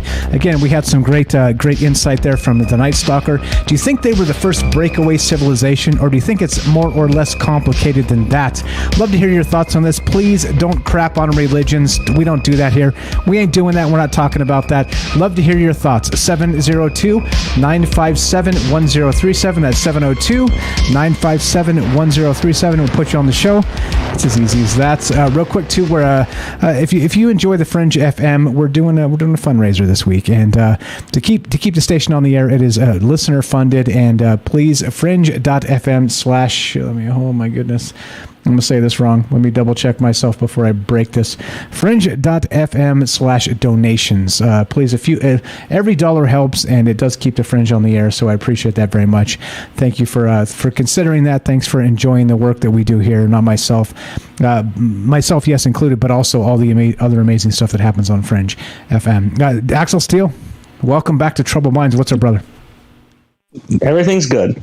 Everything's good. Hey, all right. So we left off with this fantastic idea. I love it. Night Stalker always blowing my brain up with kind of looking at things and different angles and considering all the possibilities. I love that. That's what Troubled Minds is about. Now let's get to the point here where let's round out the story. We're talking about the First Crusade, the Second Crusade. We're talking about now the Knights Templar themselves have become this military force, not just in terms of let's say like military strength, but also wealth. And what does that do? In many terms, even today, it makes you a target, doesn't it? So let's get to that, and then transition over the next, let's say, segment here, where we think they actually went today. But let's get right back to it. Yeah. Give me like 5 minutes to wrap up what ended up happening in the Holy Land, and then Sure. we'll get to the dissolution of the order. Sure, go right ahead. So this a name a lot of people might know. A guy by the name of Saladin comes on the scene, and as I sort of said earlier, at the time the Muslims in the Middle East were fractured between Shiite and Sunni, and the Crusader states knew that was important. They knew that if the Muslims unified, they'd be in real trouble. But in the late 12th century, it turns out there were tensions between the Grand Master of the Order of Templars, who was a very important figure, and like the King of Jerusalem. And this basically led to them not being able to keep their stuff together. So in very short order, for example, what happens is that the Grand Master of the Templars forms a deal with the Caliph of Cairo for an alliance. And then he immediately sort of gets betrayed by the King of Jerusalem, who ignores the deal, tries to conquer Cairo and fails. And then on the other end, the King of Jerusalem, he is attempting to forge an understanding, at least with the assassins of fame and their old man of the mountain. And he sort of establishes a deal with them through a envoy. And then some Templars literally like jump out of a bush when they're trying to get the trying to get the envoy back to the old man of the mountains and kill the envoy. And so that alliance also doesn't go anywhere. And so Saladin, who is sort of Templar-like in his own way, because a big part of his public presentation was that he was fighting a jihad on behalf of all Muslims to get the Christians out of the Levant. He does basically succeed. He succeeds in reconquering Jerusalem. He conquers a bunch of other Christian-held territory. It doesn't help that the last real king of Jerusalem, this guy named Baldwin IV, had suffered from leprosy ever since he was a child and just was never really well enough to be an effective king. Technically, he's not the one alive when they reconquered Jerusalem. He had been dead by then, but there was this whole succession crisis, which isn't worth getting into. So the Templars really never recover from Jerusalem being retaken because their whole reason for being was, they were the Knights of the Temple Mount. They protected pilgrims that went to and from Jerusalem. There were still other Crusader states. They hadn't been wiped out entirely yet, but they kind of lost their reason for being around. It hurt their public perception. Now, Jerusalem is retaken by Saladin in 1187. The Crusader states basically limp on for another century. They aren't fully retaken by Muslim forces. Not Saladin, but the Mamluks end up retaking the entire Holy Land in the late 13th century. And the last Crusader state, which I think is Accra, falls in 1291. At this point, the Templars have lost all their holdings in the Holy Land. They are based out of Cyprus at this point, which was conquered and then given to them by King Richard the Lionheart. And at this point, what happens is the Templars basically travel. They still have a lot of money. They still have a lot of funds. And the Grand Master of the Templars and other important Templars basically travel around Western Europe trying to get another crusade going, because their whole reason for being is they're, the Knights of the Temple. They have holdings in the Holy Land. That's not true anymore. They're like a band that has broken up and is trying to pursue solo projects on something like that. Things aren't going well. But there really isn't any appetite for another crusade in Western Europe. at least in the Holy Land. Partly that was because they were conducting crusades, but it was against people in Europe, like the Cathars, which were sort of a Gnostic spin-off sect in southern France, or they were doing crusades in the Baltics against the pagans that were kind of in northeastern Europe, basically the last European pagans. And so there wasn't a lot of appetite for it. And the other problem is that King Philip IV of France, who was kind of one of these early monarchs that was consolidating his power, he owed the Templars a lot of money. And he wasn't super happy about it, and sort of thought the time, and he was a very powerful king, and he had a lot of influence over the papacy. And so he basically decided it was time to get rid of these guys. And so, as you said, on Friday the 13th in 1309, he basically orders all the Templars in France to be arrested. At least all the ones he can get his hands on. And after that, there is a lengthy series of trials that does go on for years, where he basically accuses the Templars of sexual impropriety, being like disrespected, like spitting on the cross, stamping on the cross, disrespecting the cross, denying Christ, and worshiping Baphomet, which was some sort of Baphomet. I'm just going to keep saying it the way I'm saying it. Gotcha. You said Baphomet. You went all like Dragonlance on us for a moment. Baphomet. Baphomet. Anyway, you're Baphomet. Good. You're good. And most of these confessions, he gets not everyone confesses. Some people do, but these are all extracted after like long prison terms under bad conditions, under torture. It's never really clear what Baphomet is. Sometimes it's described by people who confess as a cat's head, as a skull, as a head with multiple faces. Probably because these were tortured confessions and it was all sort of made up. King Philip IV had a habit of accusing people. I mean, he saw himself as being a very pious Christian, and he had a habit of finding political enemies, accusing them of impiousness, and then killing them. So this wasn't like the only time he did this. This was a running habit the man had. However, it probably isn't helped that the Knights Templar probably were worshiping a head. Not worshiping. They probably were venerating a head, because by all accounts, they had the relic that was the head of Saint Athanas, who was this 5th century martyr, female Greek martyr. It also is rumored, but never really proven, that they may have had the preserved head of the first Grandmaster, Hugh de Payens. So there may have been some basis in truth to that little bit of it. But it turns out that basically no one really believed the charges being levied against them. At least no one who looked into them. There was, the Catholic Church held a trial. People thought, oh, these were extracted under torture. This isn't very plausible. In fact, in 2001, in like the Vatican Library, someone found a record of sort of like some internal. It's called the Chinon document, but it was relevant contemporary records of what the Pope was trying to do with the Knights Templar, and it was clear the Pope was trying to find a way to not disband the order because it still was pretty popular. But the King of France had a lot of power. Had a lot of power over the papacy. So eventually they had to cave and disband the order. Also, it is true that it was pretty clear that King Philip IV wasn't going to let it go. I mean, famously, when in France it seemed like the Knights Templar might succeed in their defense because they had found some relatively well-spoken not lawyers, but people that are willing to make the case for their innocence that were like well-spoken and educated. King Philip IV did just basically put a stop to the trial and burned at the stake all the Templars he had his mitts on, which I think was like 56 of them or something.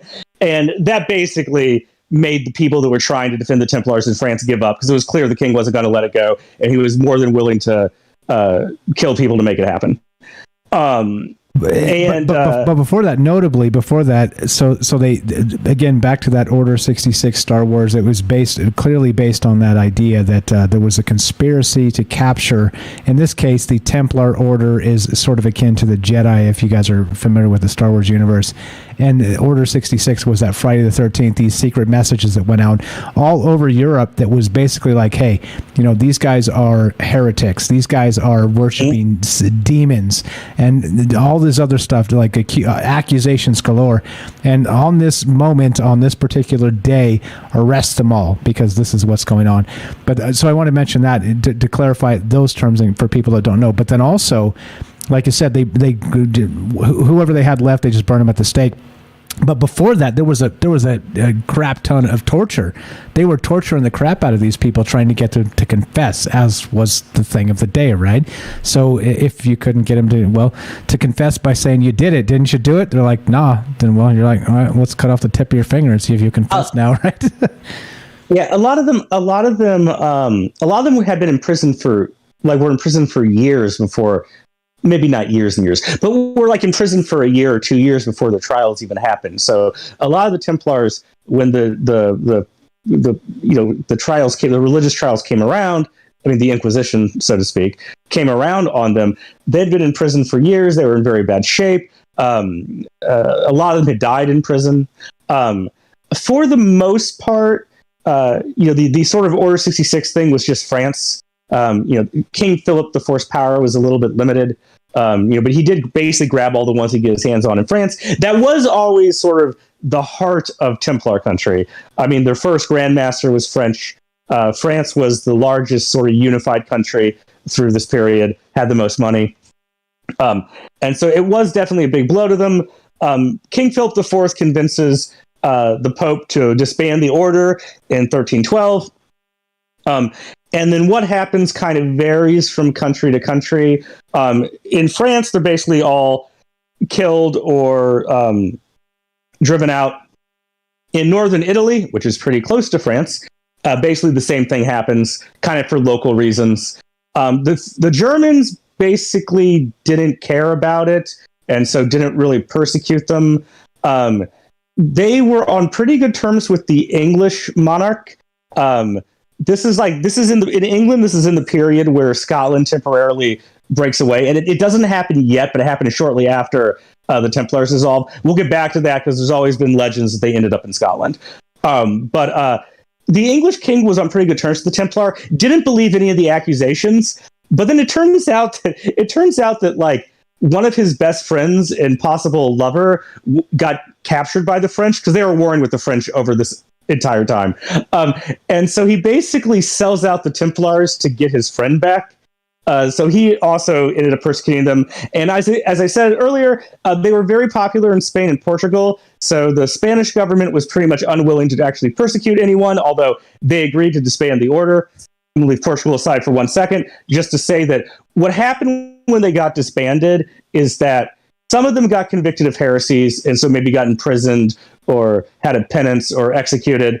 Most of them weren't, because like lots of people didn't believe the stories, and it's hard to have a trial there were a lot of them.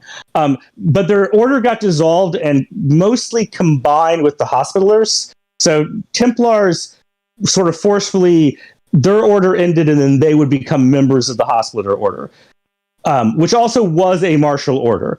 And so it wasn't like, it was more of like a lateral move. But in most countries, the assets of because the King Philip wanted all the Templar assets, and he probably did steal their treasury. But the Catholic Church was able to avoid giving King Philip any of the land, and their lands and money, for the most part, went to the Hospitallers, who these days are the Knights of Malta. If anyone has heard that, that's kind of like how they've survived in modern form, is as the Knights of Malta. So they're still around. In Portugal was a little different. The Templars were very popular in Portugal, and so what happened is that the Portuguese monarch just created a new militant knightly order called the Knights of Jesus Christ, and just the Templars just turned into them in Portugal. So in Portugal, they really just kept going under a different name that technically was not run by the Catholic Church, but run by the Portuguese government, by the monarch. And so they never really went away there. So one of the answers was, did all the Knight Templars get wiped out? No, they didn't. They just kept doing what they were doing in Portugal, for example.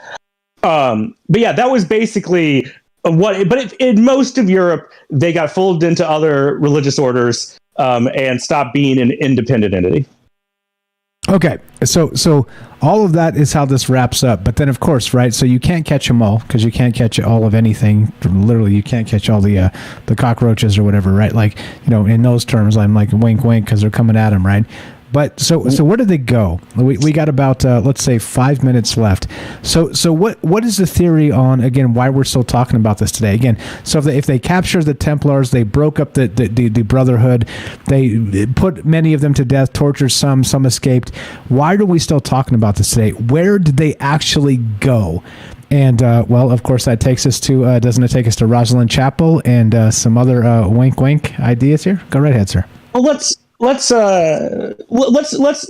wrap up with the possible Templar Freemason connection. Sure. So so like I said, in Portugal they just got renamed, and that knightly order continued to be extremely wealthy. They were part of a lot of Portugal's early colonization efforts. They were involved in a lot of that. They traveled to the New World, helped conquer Brazil and stuff like that. And that order became immensely wealthy doing that. And so, like I said, they never really disappeared. In 1789, they stopped being a religion. They got secularized. They stopped being a religious order and became a secular one. But that's well after there were established Freemason chapters in Portugal in the 18th century. So that's one possible connection. There's an overlap between the Templars and Freemasons in Portugal. When you look at Scotland, where Freemasonry started, there has always been the legend that so there's this guy named Robert the Bruce. Shortly after the Templars were dissolved, he sort of completed a guerrilla war against England and was able to. Scotland became a separate country again, at least for a while. And there has always been legends that the Templars in Scotland, they did officially get dissolved, but they also didn't like the English crown. They also didn't really like the Catholic Church that much. And so there's always been legends that the Templars in Scotland teamed up and helped Robert the Bruce gain Scottish independence. That is where the earliest Freemason chapters are from. And people are like, well, it's too long. But Templars got dissolved in 1312, and you don't really get Freemasonry until the 18th century. But in Scotland, that's not really true. The earliest Masonic chapters date back to the 1500s. And so I'm going to say it's not that implausible that maybe the Templars are still around as a secret society for, 150, 60 years before they became the Freemasons. I don't think that's a crazy idea.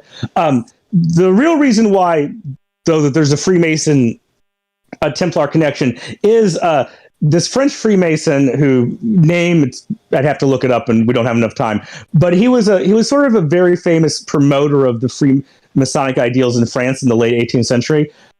He claimed originally that Freemasonry was descended from the Hospitallers, but that ran into the problem that those guys were still around. And so there was always a danger they were going to be like, you don't have anything to do with us, assuming they really didn't have anything to do with them.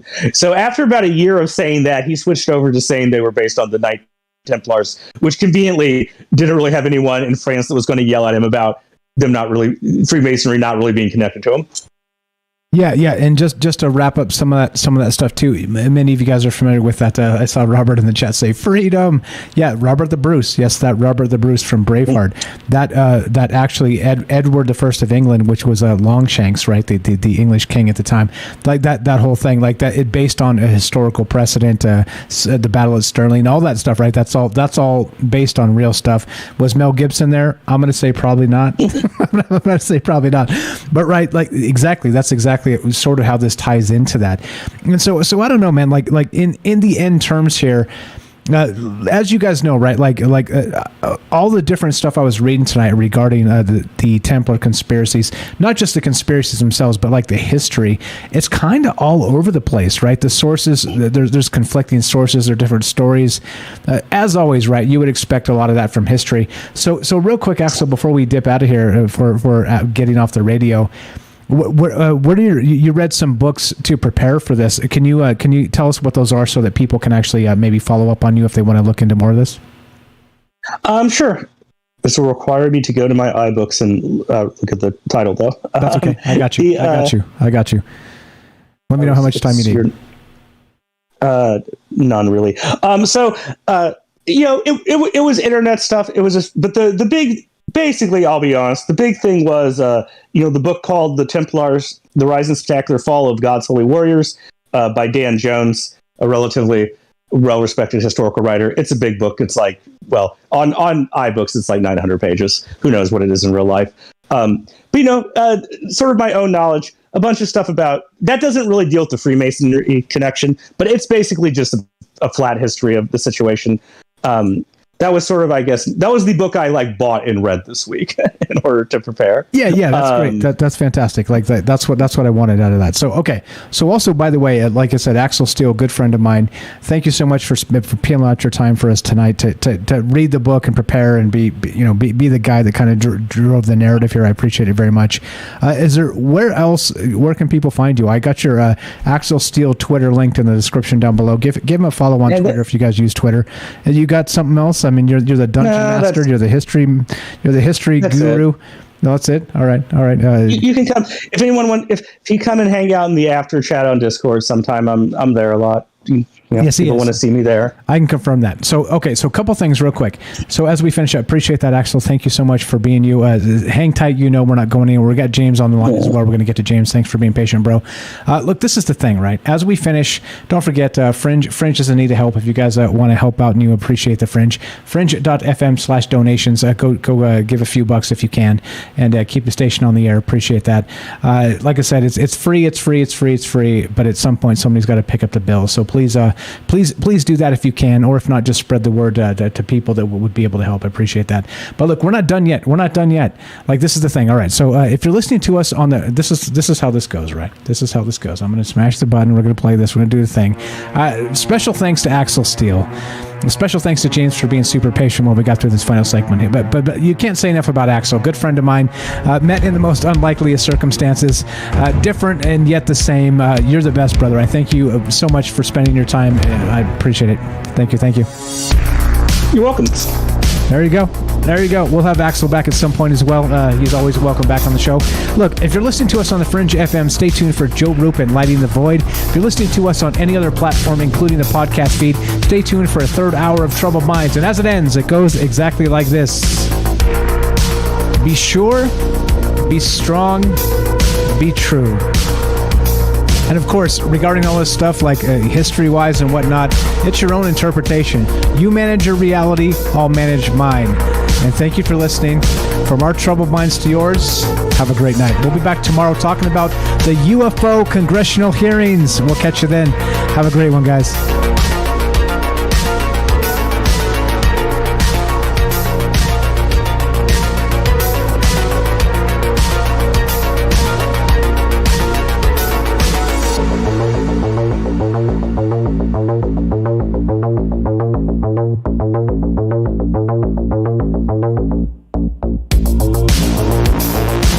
Okay, all right. Let's kill this music. We're off the radio. Kick it off to Joe Roop and let them handle it over there. They'll handle their reality. We'll handle our reality. Axel, anything to add before we take a quick break and get to James? Thank you. Special thanks to James for dipping in and waiting for so long. There's a lot to cover on this, and I think when you're talking like in historical context, right? It's thick, it's deep. It's one of those things where you kind of got to get to the end. Sorry, Michael, there kind of wasn't because my headphone cut out. Oh, you're fine. We're good. We're totally good, man. We're totally good. Let me kill that echo for you. Sorry about that. But yeah, no. So anything you got to add real quick? We're going to take a quick 2-minute break. We're going to get to James. He's got a phone call for us as well. And there we go. How you feeling? Okay, his headphone cut out. Here's what we're going to do. We're going to take a quick 2-minute break. James, hang tight. We're going to get to you in just a sec. Yeah, thick. What's that, Derek the Nice Dog? Thick with 2 C's. 2 C's. Hey, sometimes, right? Sometimes. All right, appreciate it, James. All right, here's what we're going to do then. We're Axel's headphones look, the conspiracy is the gremlins got into his headphones and shut him down. They don't want him spilling secrets. All right, so here's what we're gonna do. We're gonna take a 2-minute break. More Troubled Minds coming up. Don't go anywhere. And we got James on the horn, and of course your calls as well. 702-957-1037. That's 702-957-1037. We're here with Axel Steele. We're talking about the Templar conspiracies. Why are we still talking about this in the 21st century, and why do you think that it maybe tracks back or traces back to wherever the hell it started? So let's do it. Let's smash on the button, and we're going to take a quick 2-minute break. We'll be back with James and Axel, and let's do it. There we go. Let's skip that, and let's do that. Shut up, Michael Strange. Be right back. 2-minute break. More Troubled Minds on the way. Don't go anywhere. We got a third hour coming up. Axel's here, James is here, and you're here. 702-957-1037. Be right back.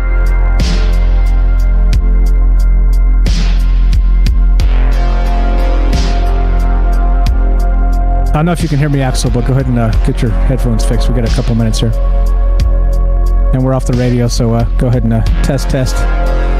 Yeah, I can hear you now. Okay, sweet. Be right back. 2 minutes, grabbing some beer, taking a leak. Let's roll it. 2 minutes, more Troubled Minds on the way.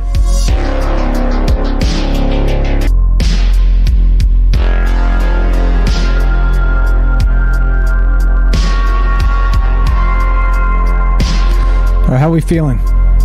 How are we looking? Everybody good? Let's do it. Let's get the fuck back to this.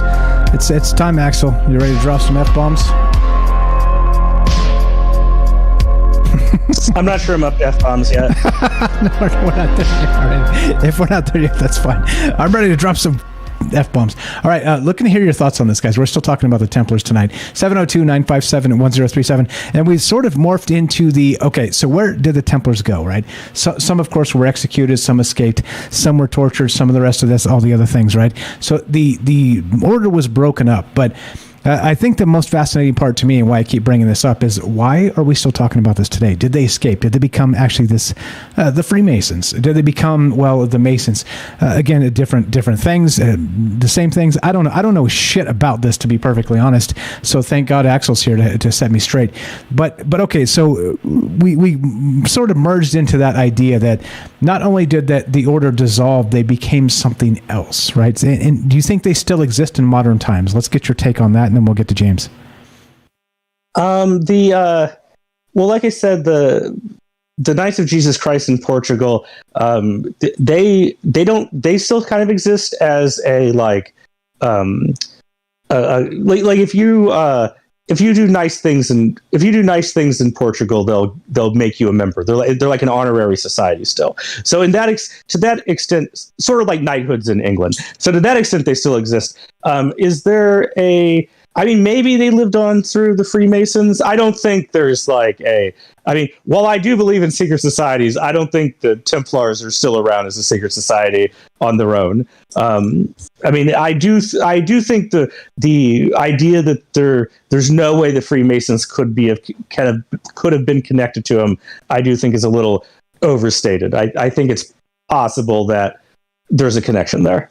But yeah, I don't think there's people that still call themselves Templars that are connected with the ones from the 13th century hidden away somewhere myself. Gotcha. It's like that whole, hey, I got my 23andMe or my Ancestry.com back, and look, it says I'm a Templar. Yeah. Like that. That's the shit that's going on. I mean, I'm clearly joking, but you see you ever done one of those, Axel, or had a family member do one of those genetic things that traces back? If any of my family members have done it, they haven't told me about it. Well, lucky and you. I haven't. Lucky you, because half of my family is like, oh look, we're 33% Neanderthal. I'm like, fuck, why? Fuck, why?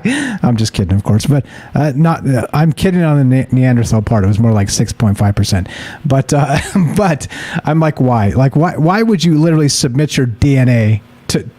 Anyway, I digress entirely. Okay, all right. So we got this maybe loose connection. We got Rosslyn Chapel we can get to, and the rest of this too, including the Da Vinci Code stuff. That's fascinating as fuck to me. How it sort of ties back into this. is it fiction? Is it not? And by the way, you may not be aware of this. I was doing some digging myself. Hey, I have my ways, Axel. And I found there may be a particular connection in that sense of that. You remember the guy's name in the Da Vinci Code? The guy that in the beginning with he was working in the Louvre, and he did the whole fucking thing that started him on the wild goose chase. What's his name? What's his fucking name? I do not remember that character's name. Jacques. I got it. Hold on. I got it right here. Jacques. Hold on. Saunier, that was his name. Pardon my French, like literally pardon my French this time. When I say fuck, pardon my French, but also my actual French. Okay, so we're going to get to that in just a sec. But before we do any of that, James has been waiting for so long. James actually has some experience with a Masonic temple in his town and some more things. James, welcome to Troubled Minds, my friend. Thank you for being patient with us. What's going on, brother? How are you tonight? No problem. Can you hear me? Loud and clear. Go right ahead. Okay, good. The last couple of times we tried this, at first it didn't work, so... Yeah. Hey, we had a good run of like 50 times in a row. It was all fine, and then the last two have been all fucked up, man. I blame Axel. It's got to be Axel's fault, right? Damn it, Axel. No. Damn it, Axel. Totally. So what's your take on this? So not just the Templars, but also the Freemasons and the rest. Go right ahead. Yeah, great show. So I like what Derek said. I agree that the history is so interesting in a lot of ways. And then I kind of just wanted to keep on going with some of what Derek said with some experiences I've had. So in the town where I live, where I've spent a good part of my life, those of you who know me know which one it is. I'm just not going to say it on the air just in case. But it's in Michigan, and it's a smaller town. But I've been to the local Masonic temple many times over the years because they rent it out for public events here and there. And so my family's had some things there over the years.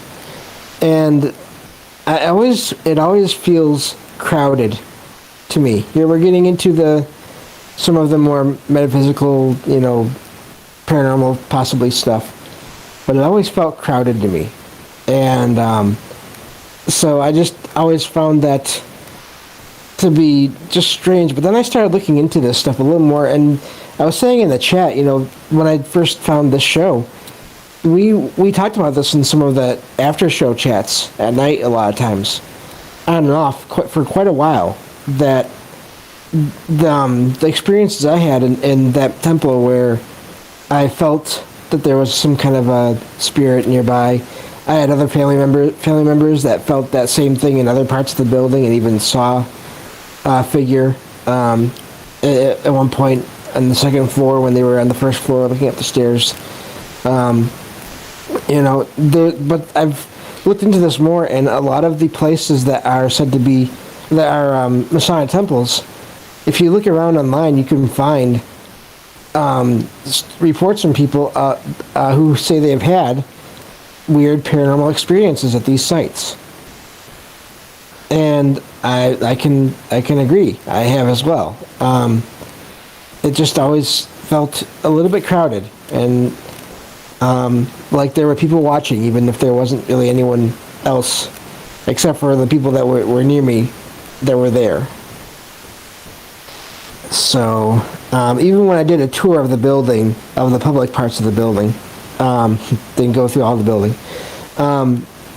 it felt like even though I was only with one other person, it still had that feeling of it being crowded.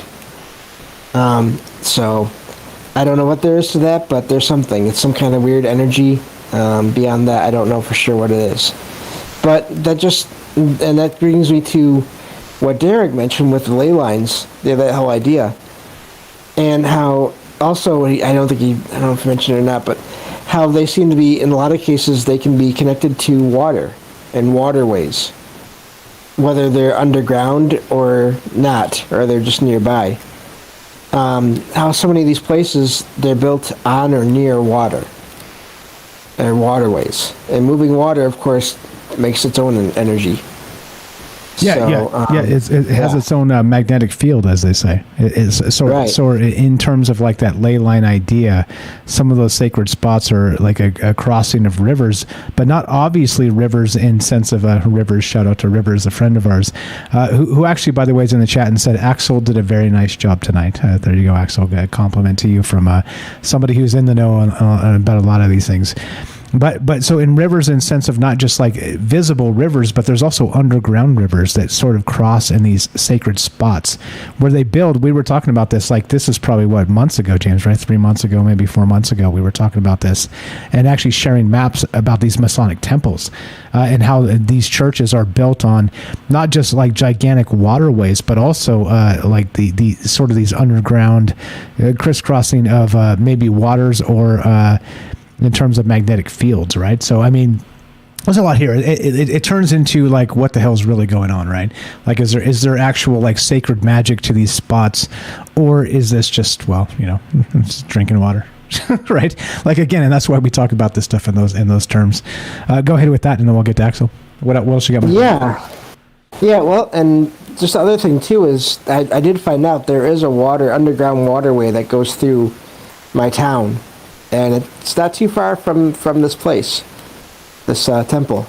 But also, I do feel like, because I was talking with a couple of the people there one night after an event, and they mentioned that they did have basically ghost stories attached to that building.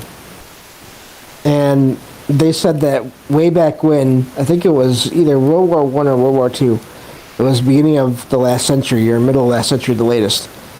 There was this man that joined that local temple, and then of course went off to war. And then after they found out he had passed, the people in the area found out he had passed, his spirit was seen in that temple again later on by people. And so there's this idea that, you know, what is the cause of that? Is that just because they really enjoy being in the place? Is that, again, we get to some of these places and these groups, you know, they have different let's say ceremonies and maybe rituals. Is there something that they did in this location, or that they do in these locations that, you know, not even necessarily the entire group. I'm not even saying the entire order.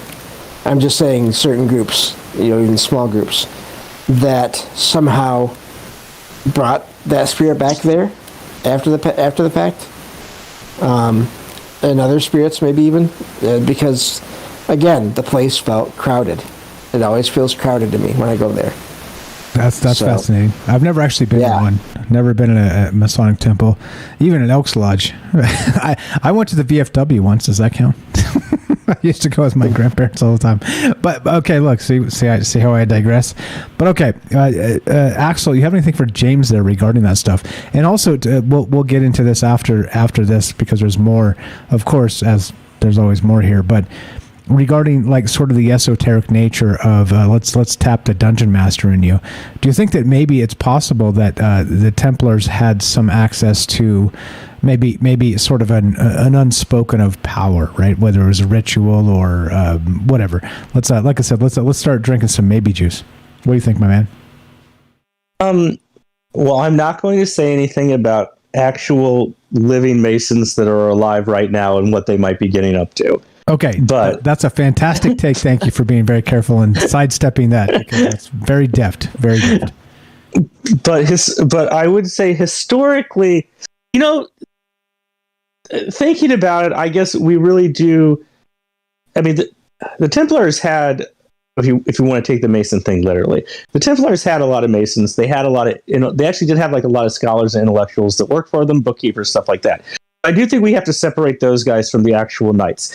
I don't think the Knights themselves in the Holy Land were probably engaged in weird magic rituals. Maybe we can talk a little bit about Baphomet and what the specifics of how that has been interpreted later on, if we want to. But they all did seem to be kind of like the Knights at least seemed like reasonably pious, head on their shoulders. I mean, they frankly didn't have a lot of time for ceremonial magic. They were spending most of their time like garrisoning castles and fighting people. Whooping ass. But when hey man, there's only so much time to whoop ass and sleep, right?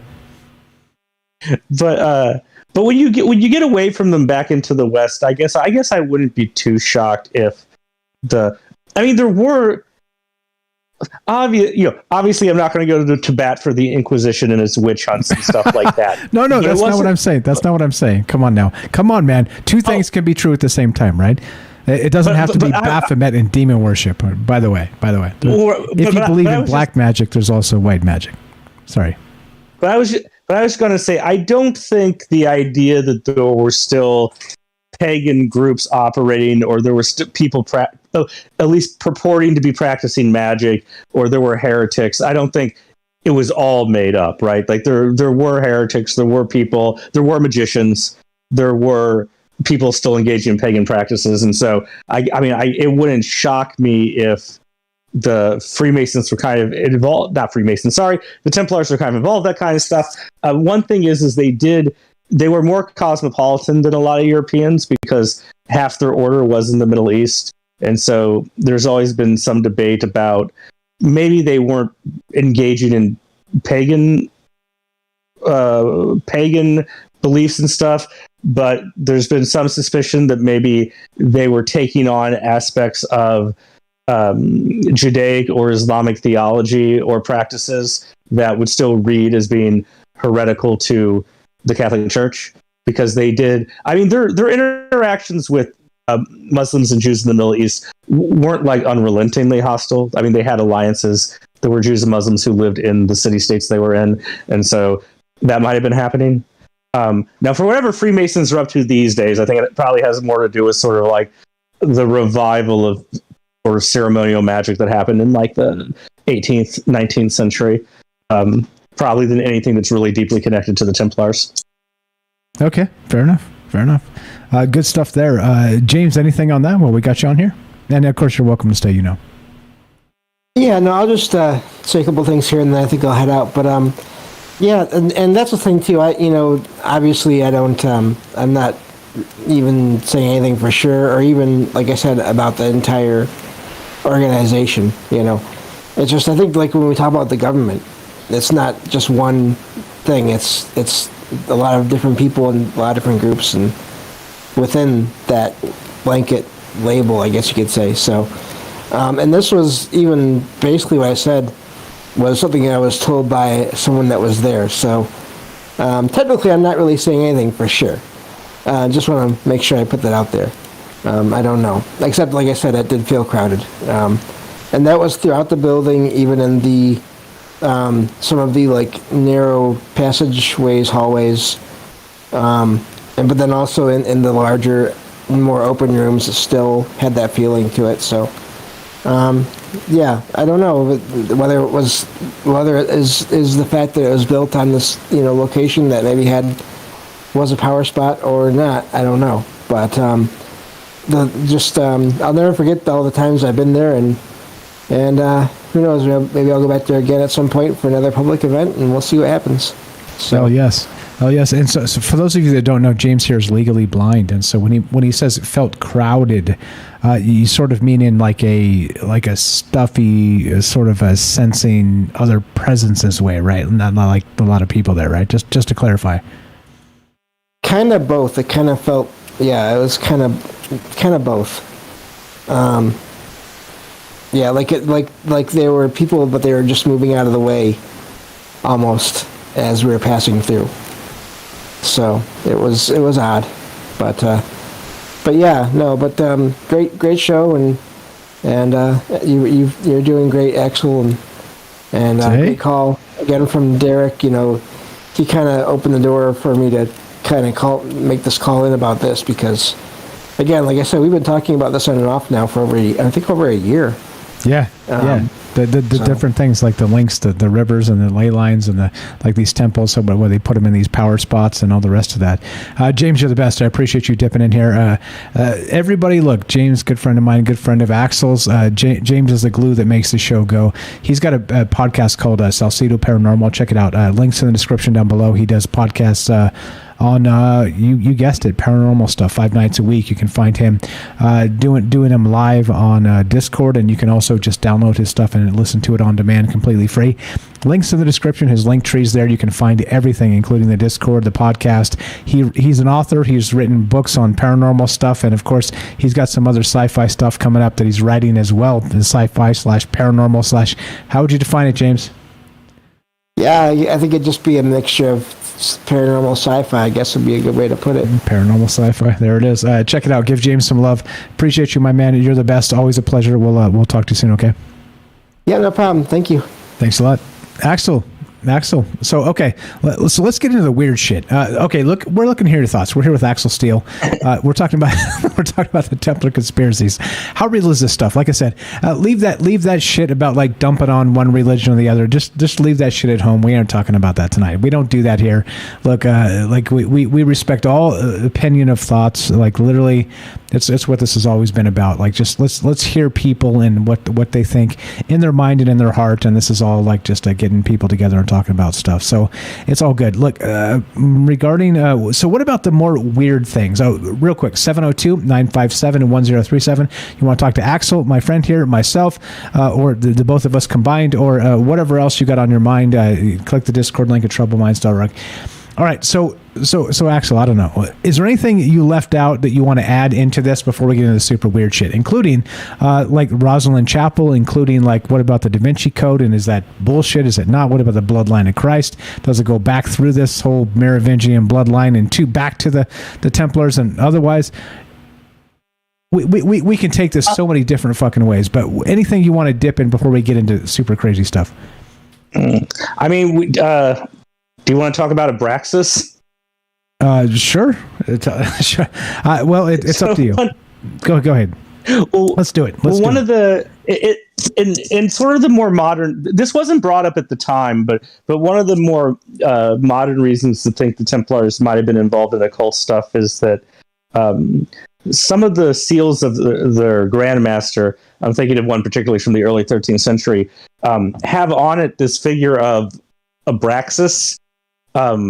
Who's kind of this in the seal, he's sort of this chimera in the sense that he has like a human torso but then like snakes for legs. But Abraxas is a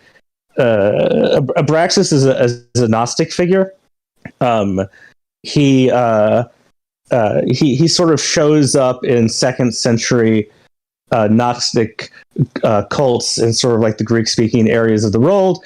And he's one of well, I don't know if we have time to really get into Gnosticism. He's basically the Gnostic equivalent of an angel, where he's from the higher realm and comes to our realm in order to give people knowledge and to help people. But and he was a popular figure for a long time. The Catholic Church eventually. So, like in the early, like Uranus and people like that, like in the earlier polemical works against Gnostics, he comes up.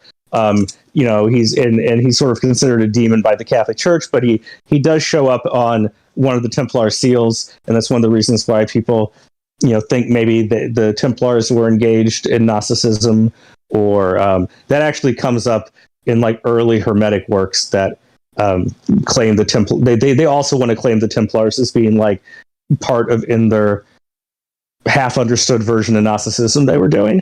And so that's one of the other symbols that comes up. I kind of think probably they just thought it was a cool image or something, basically. But because Abraxas shows up in other seals, other places, other people use. So my guess it probably was just they thought it was like a cool image or was one they had been exposed to. But that's one of the other reasons why people accuse them of occultism is the use of Abraxas in some of their seals. But wait, what if Abraxas is real, Axel? Gnosticism. Well, as I always say, Gnosticism is literal but not real. So I don't know. All right, I'm trying to twist Axel's arm and make him ponder the the complexities of the universe. No, it's okay. It's okay. All right.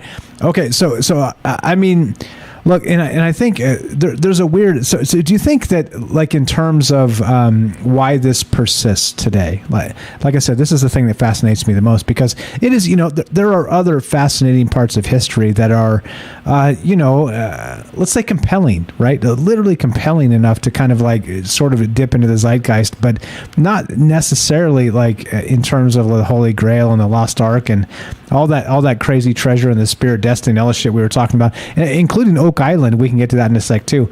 But what the fuck? Like, do you think that this, in terms of all of that, is just a bunch of bullshit? Just romanticism and let's say it outright. Romanticism, racism, religious bigotry just run amok. Do you think that actually plays into this? And we don't do this a lot on the show, but like when you're talking about the Levant, you're talking about Israel, and you're talking about like these holy sites of the world. It's complicated. It's always complicated, right? And so they've been fighting over these holy places for thousands of years, for fuck's sakes. What I don't know. Like, how would you quantify it? Like, how do we still give a fuck? I think that's the thing that drives me the most nuts about this. It's like, hey, look, we ain't got the Holy Grail, we ain't got the Ark of the Covenant, we ain't got the Spear of Destiny, but it's kind of on the mind of people, and well, they say they found him at the rebuilt Temple of Solomon or whatever. I mean, what the fuck, man? Why are we still talking about this? I mean, partly the Assassin's Creed games, I don't think help. Okay, see, there you go. Now now we're talking. Now we're fucking talking. Go ahead. But they are the principal antagonists in that series of games, which I stopped playing about 10 years ago. So I'm not quite caught up on what's going on in those anymore. But I do think in the modern era they are a figure that I think some religious / racist people in the West, I think they're an image that they can attach to, because the Templars are convenient because they're not associated with any. They were like this pan like national group, right? They're not like a particular ethnicity. They're not a particular nationality. They're so I think the people can like identify with them without I think that like they're a nice free floating signifier for people to identify with. That doesn't mean you have to identify with like a particular political order or institution. It's kind of like, have you ever heard of like the Teutonic Knights in Germany? Yes, 100%. Yep. So they also come out of this era, but they were more of like a specific national project that the Germanic people had, mostly in order to conduct their crusades against like the Baltics and stuff like that. But they're tied to a particular group of people, where the Templars are kind of they float free of that. They don't belong to one particular nation, and so I think in that sense they're a better target for multiple people to put their attention on. I mean, certainly the Crusades that involved knights from all over Western Europe. I mean, like even like the Norwegians and the Swedes got into them and sent armies down to fight in the Levant. So yeah, I think that's part of it. I think partly they're just sort of an interesting story. And I also do think it helps that they kind of have the JFK thing going for them, where even though maybe they continue to exist in some form, they largely got destroyed by a pretty obviously sort of corrupt process involving the King of France pressuring and colluding with the Pope to railroad a bunch of basically innocent people. But then you're also like, but maybe they did have a secret. Maybe there's like stories about how they got the head of Baphomet from like, they stole it from Constantinople, although I never really could track down why Constantinople had the head of a demon. So I'm not really sure what was going on there. Hey, sometimes you just got to whack that motherfucker's head off and tuck it in your lunch pail. You know what I'm saying? So but you, if you want, you can believe they were talking to they worshipped a demon head that was like, giving them magical secrets or whatever. I suppose. I don't know what demon heads really do, but why not? That sounds like the kind of thing they could do. Yeah, hey, why not? You're doing ritual magic. The head of a demon ought to do some spectacular tricks, right? All right, we're looking to hear from you guys. We're here with Axel Steele, a good friend of mine. We're talking about the Templar conspiracies. Where did they go? Why are we still talking about this stuff? Do you think there's any truth to any of this? Meaning that, as they always say, right? Interesting. We go back to Braveheart, right? Robert the Bruce. We go to Edward the First. We go to Longshanks. We go to all that moment where this sort of like bled into in that sort of connection. But also in the beginning of Braveheart, if you guys remember this, they said that the victor is the arbiter of truth in history, right? I paraphrase that. But right, they basically, the winner writes history. And so they basically say, we were the good guys, they were the bad guys, we won and they died, and this is the take. But clearly and obviously, when we look in terms of modern politics and just people in general, like with an axe to grind, it's not always so cut and dry. Things are complicated. So, what do you think regarding the Templar conspiracies and all the rest of this? I can't thank you enough, Axel, for being here, the best brother. We got Jennifer. Let's go to Jennifer on the line. 702-957-1037. Let's do it. Jennifer in Missouri. Welcome to Troubled Minds. You're on with Mike and Axel. Go right ahead. What's on your mind tonight?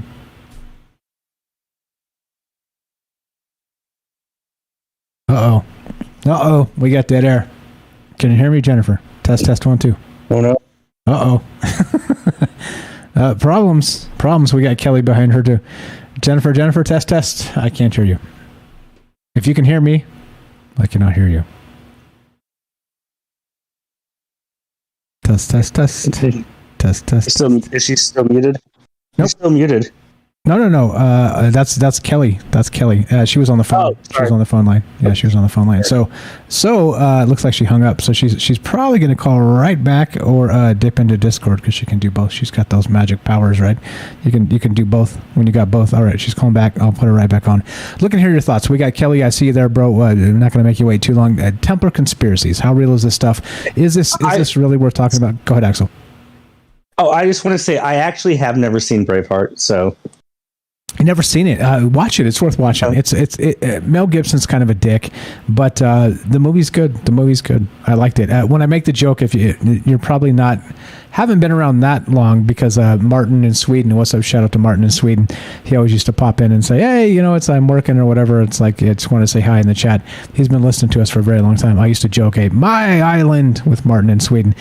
Clearly, obviously, knowing Sweden's not really an island, but it's a joke from Braveheart. But anyway, there you go. Braveheart's good, man. I recommend it. And it's a swashbuckling freedom fight.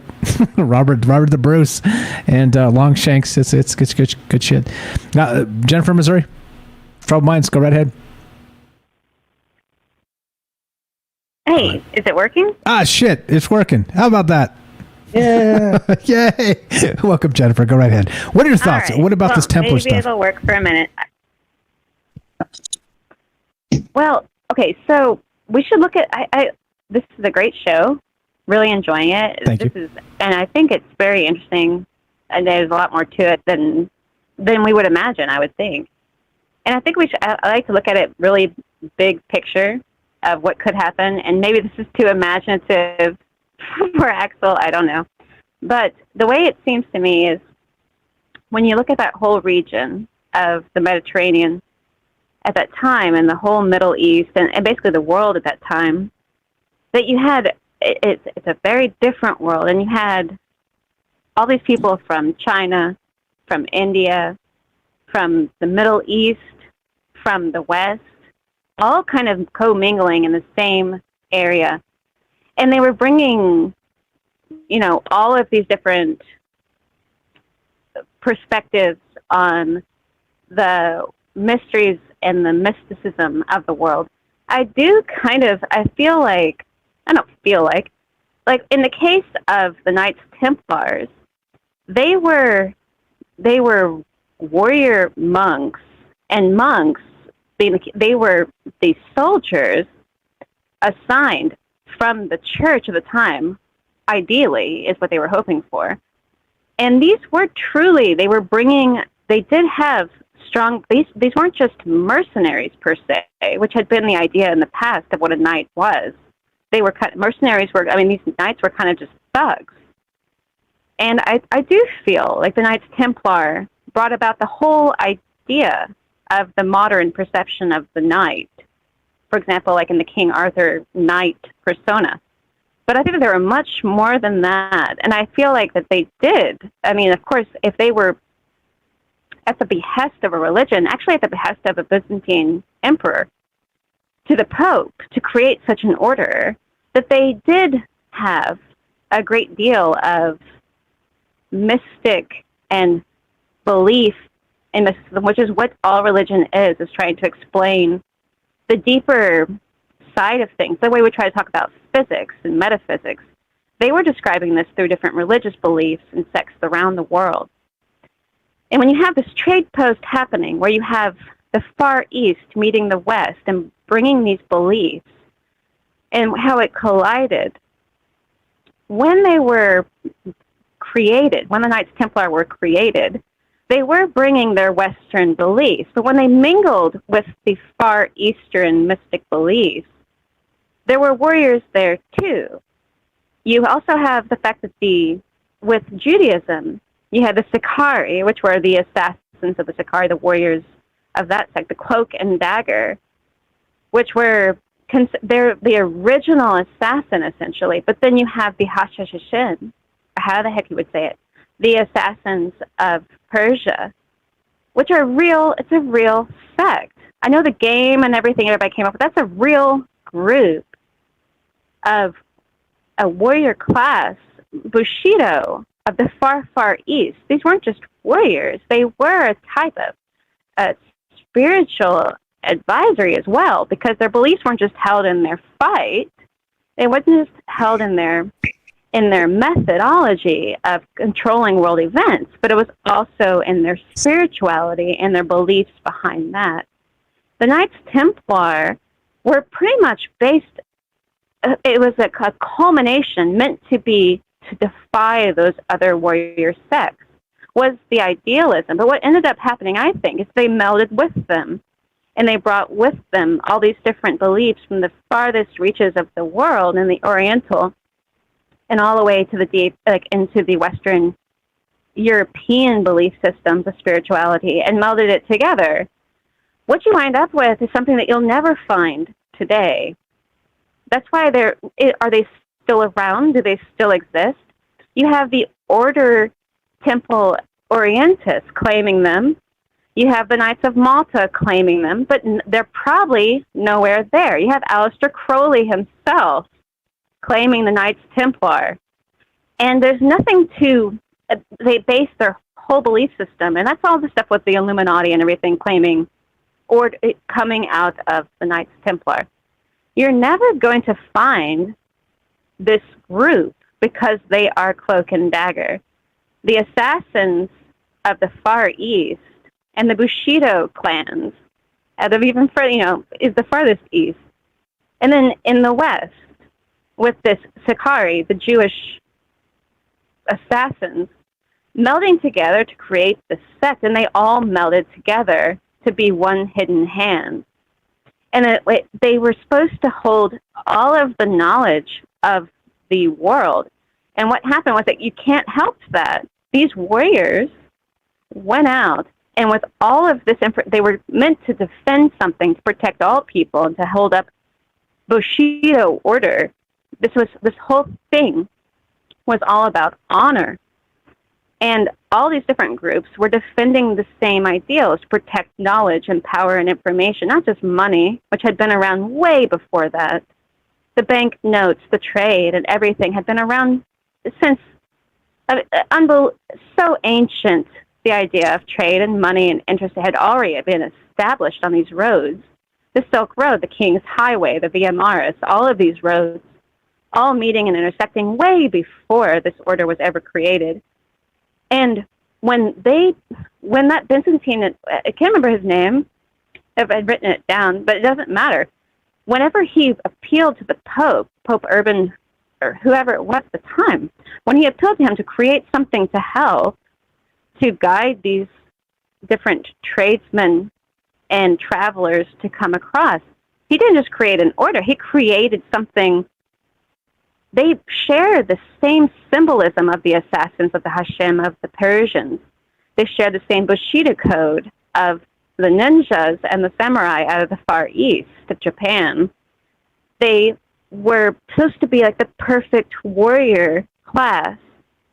What they did find when they melded, as you would, as any soldier who travels anywhere in the world, they become exposed to all kinds of knowledge and information. That knowledge and information, I believe, was so profound that they went ahead, and I think that some of them, maybe not all of them, did absorb it and continue to carry those mysteries on and take them on. The Baphomet is, I mean, I don't know why we're tiptoeing around it, but it is Old French for Muhammad. And with the Islamic religion belief, there is a seed of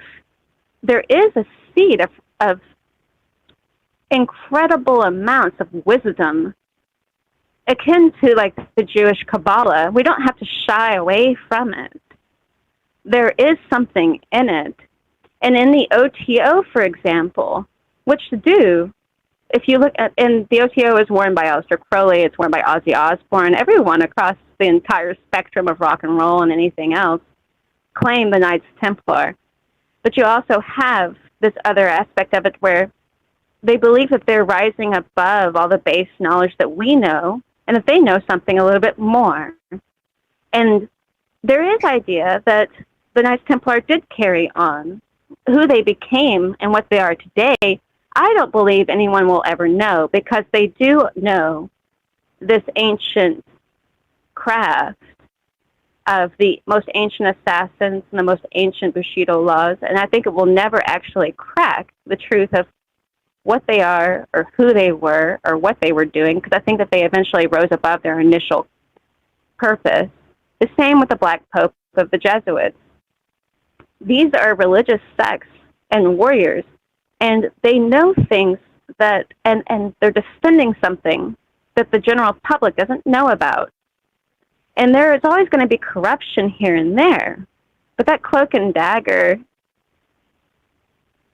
that has always been the protecting ancient wisdom and knowledge. And I just think that it's a very interesting perspective. I don't think that they were just something. The reason we're still talking about it today is because it's still implicated today in everything that we do. It's believed the Knights Templars brought about the Renaissance, that they are the hidden cloak and dagger hand that brought about the Enlightenment, that brought us to the modern Western world, and have brought us to where we are today. And without any of that, with all that wisdom, and if any of that had been burnt just that day on the 13th at the stake, we would have nothing today, and that's not true, because we have evolved into quite something. And maybe for good, maybe for evil, but I think that's a secret war probably going on amongst their own ranks, because people who have knowledge have power, and they're going to always be doing that. But I think it's a very interesting topic. I do feel that Axel did a good job bringing it forward. It was a very good show. Thank you. Real quick, too, to address all that stuff you said is amazing. Why I'm tiptoeing around it is a couple of reasons. Number one, specifically, I am not an expert in like pre-Renaissance European history, and so I don't want to sort of invite the wrong idea. You know what I'm saying? That's all. So I want to be very careful there, just because I know that just saying. So me personally, it's a personal thing for me, because if I know something very well, I'll tell you I understand it very well. If I don't, I'll also tell you I don't. So that's the thing. So I just don't want to. I know there's a lot of ugliness kind of included in this conversation, and that's why. So just the number one. Number two, the other thing is that we got Axel here, and we didn't want to have a misunderstanding between us, right? Like in that his knowledge base versus mine are back and forth to the other thing. We just didn't want to have like this weirdness of ambiguity. So we kind of just agreed before we started to just like let's not, right?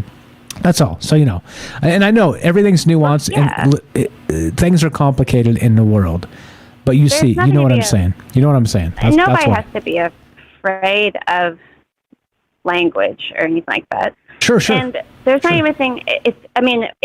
What's okay for one person may offend another person, and there may be many people who would be offended that we wouldn't accept the fact that Baphomet is Old French for Muhammad. Right. So there's no reason to be shying away from what words mean, and that is where the word comes from. It came out in the Inquisition for the Knights Templar. Baphomet was the ancient word for the mosques. It's okay, is what I'm saying. No, I know. I don't think that we should be afraid of it. There's slander on all sides. Yeah. But the truth is that all these religions were speaking wisdom. Exactly. I say that all the time, and it's like I said, like if I'm more familiar with it, I'm more willing to kind of toe the edges. But this one, like I said, this one. I understand like the basics in a lot of terms, but like I said, that's why. So this is my limitation, not yours. So just so you know, that's why we've been tiptoeing. Just so you know, you're amazing, Jen. Lots of amazing comments in the chat about how smart you are, and I concur. You're the best. I appreciate the phone call. Always blowing up brains and taking things to where they should be. Y'all have a great night. And I think that you can't talk about the Knights Templar without talking about the assassins, the order of the assassins of the Hashem, or the Sicarii, because they learned their craft from them. They share the same exact symbols and same Bushido laws of the Japanese. When they were that's where chivalry comes from for the Western world. And we don't have to be afraid of these. We should accept that the world itself, that's how the Renaissance came about, was the melding of all these different belief systems and the acceptance of it in a golden age. Out of the Dark Ages, where everyone was being, where life expectancy was like 35 years old. That's where this comes out of, and where the light basically is shining. Now, it gets really strange today, but I think it's lucky that we have the world we have today, that we can look at all things. Where at once there was a time where you couldn't say one word without being cut down. So there's a bit to be said for the creation of the Western world and for the melding of the East and the West in this collaborative way. They've done good, but they've done some bad too, like all people and like all groups. But I think it's a very interesting topic. Love the show tonight, and it's wonderful. I appreciate it, and I appreciate the call. Last comment in the chat, TN Freemason says, "This woman is brilliant." Jen, you're the best. Thanks for the phone call. Always a pleasure. We'll talk to you soon. Have a great night. Thanks a lot. You too. Jennifer, by the way, has a YouTube channel. If you're like, hey, I could listen to Jen all day, which is what people were saying in the chat there. She's got a YouTube channel. Check it out. Links in the description down below. She just moved and is going to get active back on her channel. And hopefully I'll be on her channel as well very soon. So, hey, scroll down. It says, follow Jennifer here. Follow Jennifer here. Go do the thing. Wow. Holy shit. What do you know about that stuff, Axel? Like I said, but this is not a strength of mine, all right? And so me, when I have a strength of mine, I'm a little more willing to kind of toe those lines, like I was telling Jennifer. But what do you think about what she said? So in those terms, I don't know enough about it to say, yeah. It's Jennifer. I trust her. I trust her knowledge base, and I trust her take, because she's been here a long time and she's never like popped off like sideways about anything. So what's your idea on what she described there? And then we'll wrap this up. I know you got to bounce because it's getting late for you too, but yeah, go right ahead. Well, it is. I didn't bring up the Baphomet Muhammad connection. That is like the general consensus, is that somehow it's an Old French corruption of the word Muhammad, mostly because that connection doesn't really have anything to do with the like modern take on Baphomet, where he's a weird androgynous goat guy. Just not associations people have with the Prophet Muhammad. And also I don't really, and I could be wrong. I haven't read the transcripts or anything, but I don't really think that King Philip IV was accusing them of secretly becoming Muslim, basically. So I think, like, in context, they were using it as the name of some unknown thing. Although it is, I do agree that it probably, the name comes from an old French way of saying Muhammad, which, as I said, might be where there's a kernel of truth to the heresy story, because they really were exposed to a lot of Muslim thought. So maybe the Prophet Muhammad somehow made its way into their belief system or their religious beliefs. I guess. I mean, well, in those terms, right? So if you're like, look, a doctrine is a doctrine, and if you step outside the doctrine, you're the demon, right? So like, if you mix the two things, it's unequivocal in that sense of like, burning at the stake sort of thing, right? So it doesn't seem to be too out of right the paces here. I think. No, when they were accusing them of worshiping Baphomet, they were accusing them of worshiping like this particular head they had, which I don't think anyone thought that like they had the head of Muhammad or something. So I do think in context that their accusers thought that it was some entity separate from the Prophet, but like I agree that like the name probably came from that. That's just sort of why I hadn't brought it up, because it was that's sort of my view on it. I mean, I obviously could be wrong, but that's sort of because they were accusing them of worshiping a specific thing that they had, not like they had secretly become Muslim. Yeah, no, and that's what I'm saying. So like literally when I was reading, I put all my links here, all the stuff I read some other stuff, and I was like, started getting into the weeds of too much to me, right? Like I don't want to have too much to talk about, because it'll confuse myself, but then also confuse like the linearity of the show from start to finish. So once I kind of got into those weeds, I was like, I see it, no, I don't want to do that, right? Because I saw where it was heading. That's all, and that's what I'm saying. So like, if I learned more about it and I could speak intelligently about it, I would, but I can't. And you guys know me. Look, I'm not like the pinnacle of anything, but if I don't know something, I'll be very careful, right? If let's say that in human terms, you know some things and you know some other things, and you know a little bit more about some things, but a little less about some other things. If I'm in that little less about some other things, I'm not going to take chances. You know what I'm saying? For obvious reasons. It's sort of that Dunning-Kruger like kind of hip shooting, speaking from, trying to extrapolate your experience onto things that you just don't get. That's all. So like I said, so by the way, any shortcoming in this conversation tonight is my fault. Nobody else's. It's my fault, because I wanted to make sure we were clear and set in a particular way. Axel and I kind of kicked it around before and just agreed this was the best way, not because of him, because of me. And so, again, like always, all the praise of this show goes to all the amazing people that contribute and call in. Any criticisms you guys have, it's on me. Okay, so please, if you're like boo and hiss and send me like dirty emails, troubledmindsradio@gmail.com. Discord, troubledminds.org, click the Discord link. It's fine. Like I'm not scared about not knowing things. I'm a little more worried, not scared, worried about thinking I know things and being able to sort of speak out of turn about them, right? That's what I mean. So that's all. So it's okay. We're here, Axel. We're at the end, bro. We made it. How you feeling, man? We're at the end. I'm Holy fine. Shit, man. How's Xander? How are you feeling? He's sleeping on his bed. Nice. Nice. All right. So what's your final take here?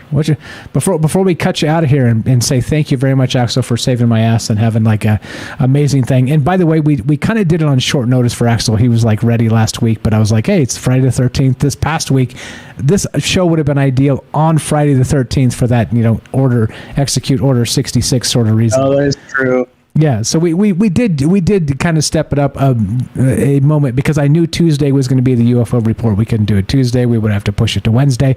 Monday was the best time, and Axel made it happen, so I appreciate you very much. What's your final thought on all this? Every fucking thing we did or whatever, man. You do your thing. You do your thing. I don't know. I don't know if I have one. I think what the fuck? I'm all right not having a wrap up. You're all right not having a wrap-up? All right, that's fine. That's fine by me. My wrap-up is this. Axel Steele a good friend of mine followed this dude. Check him out. Link is in the description down below. You can follow him on Twitter and go. This is the thing too about this is the best part about Axel Steele. He'll confirm for me. I met him on Twitter by accusing him of being a Chinese spy. I've told the story several times. That's true. I did. I literally did. And so, like, I came at him like a belligerent asshole with no manners, like internet people do, right? And he was like, "Oh, hey, no, I'm not that guy." And I was like, "No, you totally are." And he's like, "No, I'm not." And I was like, "Yeah, okay, whatever. Fuck you," right? I didn't say fuck you, but it was kind of that like whatevs, right? DMs and everything. Then he calls in the next week to my UFO show, and he's like talking UFOs. And now Axel's here. That's what I'm saying. It was COVID. It was COVID. It was early COVID-19. It was early COVID, and I recall actually, and you were talking about the first time I had heard about herd immunity. You were talking about it. Yeah. I recall, and so that's what I'm saying. Like, this is the way you make friends. You accuse them of things they're not. Boom. And look, if they're greater than you, they get past that. And they become your friends. I appreciate you very much, Axel. Thanks for peeling out your time. Thanks for cramming and reading some books like you're doing homework for us. It's very much appreciated. You're welcome. Right on. There you go. Get the fuck out of here, Axel. He said he had to dip at midnight. That's 2 minutes from now. We got you out 2 minutes early. Unless you got anything to add. I'm just trying to cut you out. I'm fine for a little bit. If you were gonna, I'll talk to Kelly if he's gonna come on. But otherwise, yes. I'll dip out. I was about to do that. All right, let's go to Kelly in Colorado. Thanks for being cool with that. Thanks for being patient, Kelly. Go right ahead. What do you think, my man? Don't take us down the rabbit hole too deep. Don't get me in trouble and get taken off of YouTube. How are you, bro? Kelly in Colorado. Oh man, good. How you guys doing it? Oh shit! Now you've done it, Kelly. What's up, bro? Welcome to Troubled Minds. All right, man. With this subject, I'm down around well, the most thing for that I gathered for the whole the Templars, right, was more or less, like with Jennifer, I agree with her. These guys were more or less mercenaries. I mean, I don't beat around the bush when I trying to glamorize it or even try to put it in any kind of different way. Kelly, mercenaries. Real quick. We're gonna cut you off on glamorize it. Your internet is freaking out. You sound like a robot. Is there anything you can do to fix that real quick? Oh, my bad. I was probably moving away from it, but okay. For me, it sounds better. Go ahead. Yeah, for me, it was more. Everybody. It was back then. So it was like more or less a holy war, and it was more or less people just trying to survive. It was it was through religions. At that time. So you had to pick a side, right? Muslim, or whatever was happening at the time. But when I look at some of this stuff, right, some of the time frames, I'm not gonna go with the Templars, right? What all they did, right? Because everything was pretty shitty back then. History was. There was a bunch of killing and all that other shit back and forth, right? It was just, like I said, for me, it was just it was survival is what more or less for me. Looking at it, sometimes you not agree with something, but you lost, so you're handing over something, so all your people's not being slaughtered. But for instance, the whole the Ark of the Covenant, and that's kind of surrounding the Templars, right? For me, I think the time frames are a little, actually not a little off. They're a few, almost 1,000 years off, right? So, because we're gonna go with like King Solomon's temple, right? Solomon's temple was, when he conquered Jerusalem and he made the temple, right? It was actually designed to house the Ark of the Covenant, right? If I'm not mistaken. And so the whole point of that, right? So when that happened, that was what, like, it was conquered, it was destroyed, by King Nebuchadnezzar II, right? And that was probably like, 568 BCE. This is right around there, right? In the 500s, right? So, and this is BCE. The Crusades didn't happen until about in the 1100s. Now getting their hands on it, this is what I think, okay? So if I'm looking through, for me, I researched that whole area through, all through, like, where Iraq, and which was called names at the time, but Nebuchadnezzar was known as Nebuchadnezzar the Great. He was Nebuchadnezzar II, right? So he's the one who took down King Solomon's temple, destroyed it, and it's even known that it says that he took all the treasure. For me, I think everybody's looking in the wrong direction. I think that thing, if it took all the treasure and the Ark of the Covenant was part of that, I think it went north, right, to Iraq. Because that's the whole area of, like, through the Bible and everything else is all in that area, which is Iraq, right? All of it. They talk about so much of Egypt and then Jerusalem, but most of that stuff is all talking about in Iraq. Now, what's interesting to me is that Nebuchadnezzar, right? Who said remember Saddam Hussein? He said he was a reincarnation of King Nebuchadnezzar. And then we went in for no fucking reason.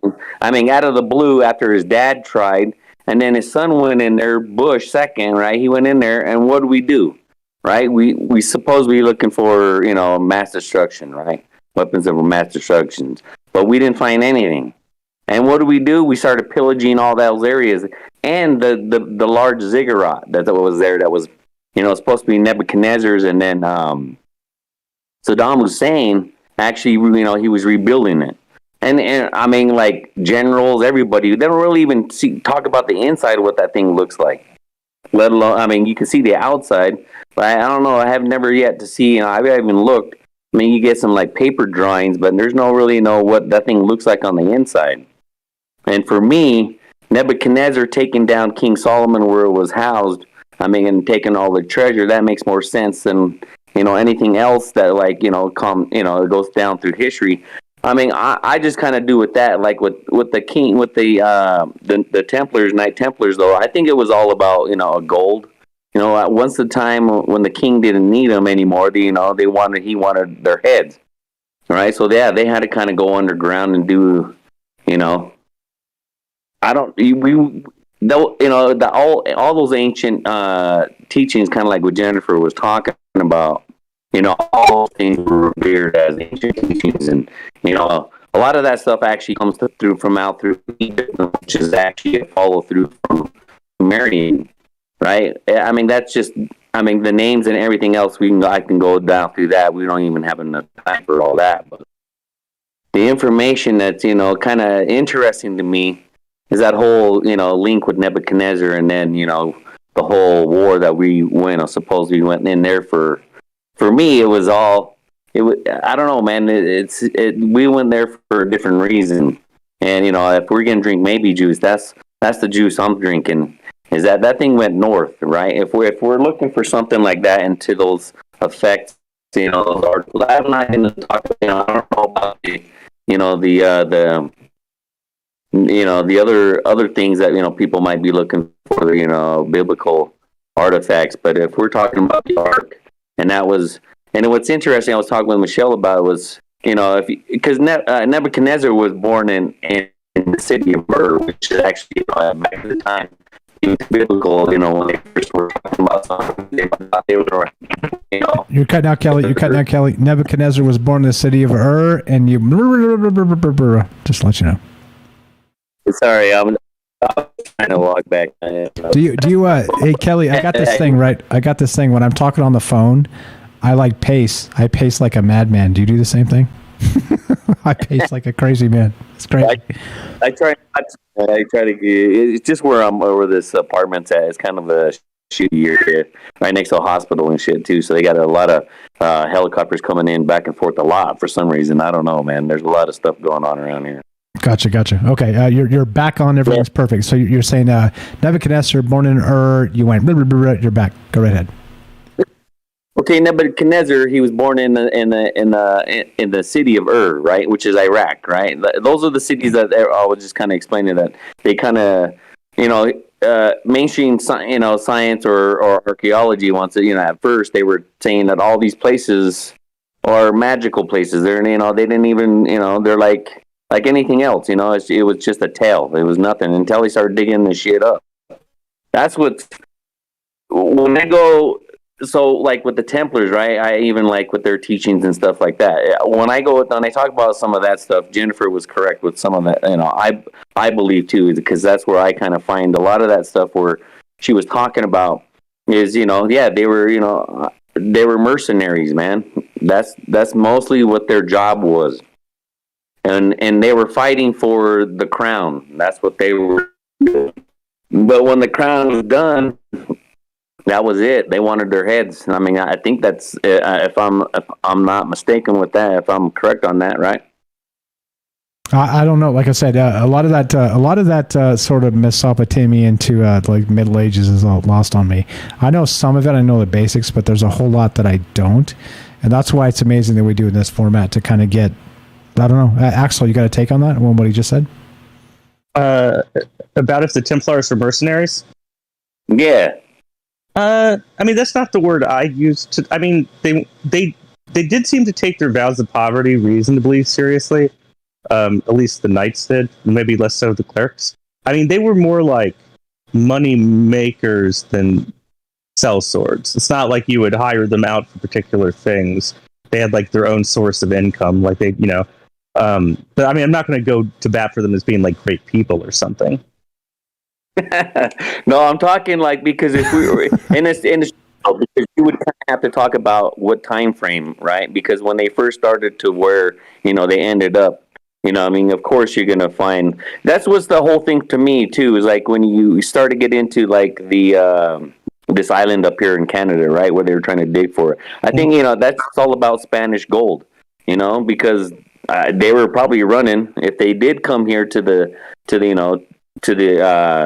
Americas, right? And they did, let's say they did go up, and that whole island is is part of it. And if there is a treasure, if there's something weird like that, because it's pretty.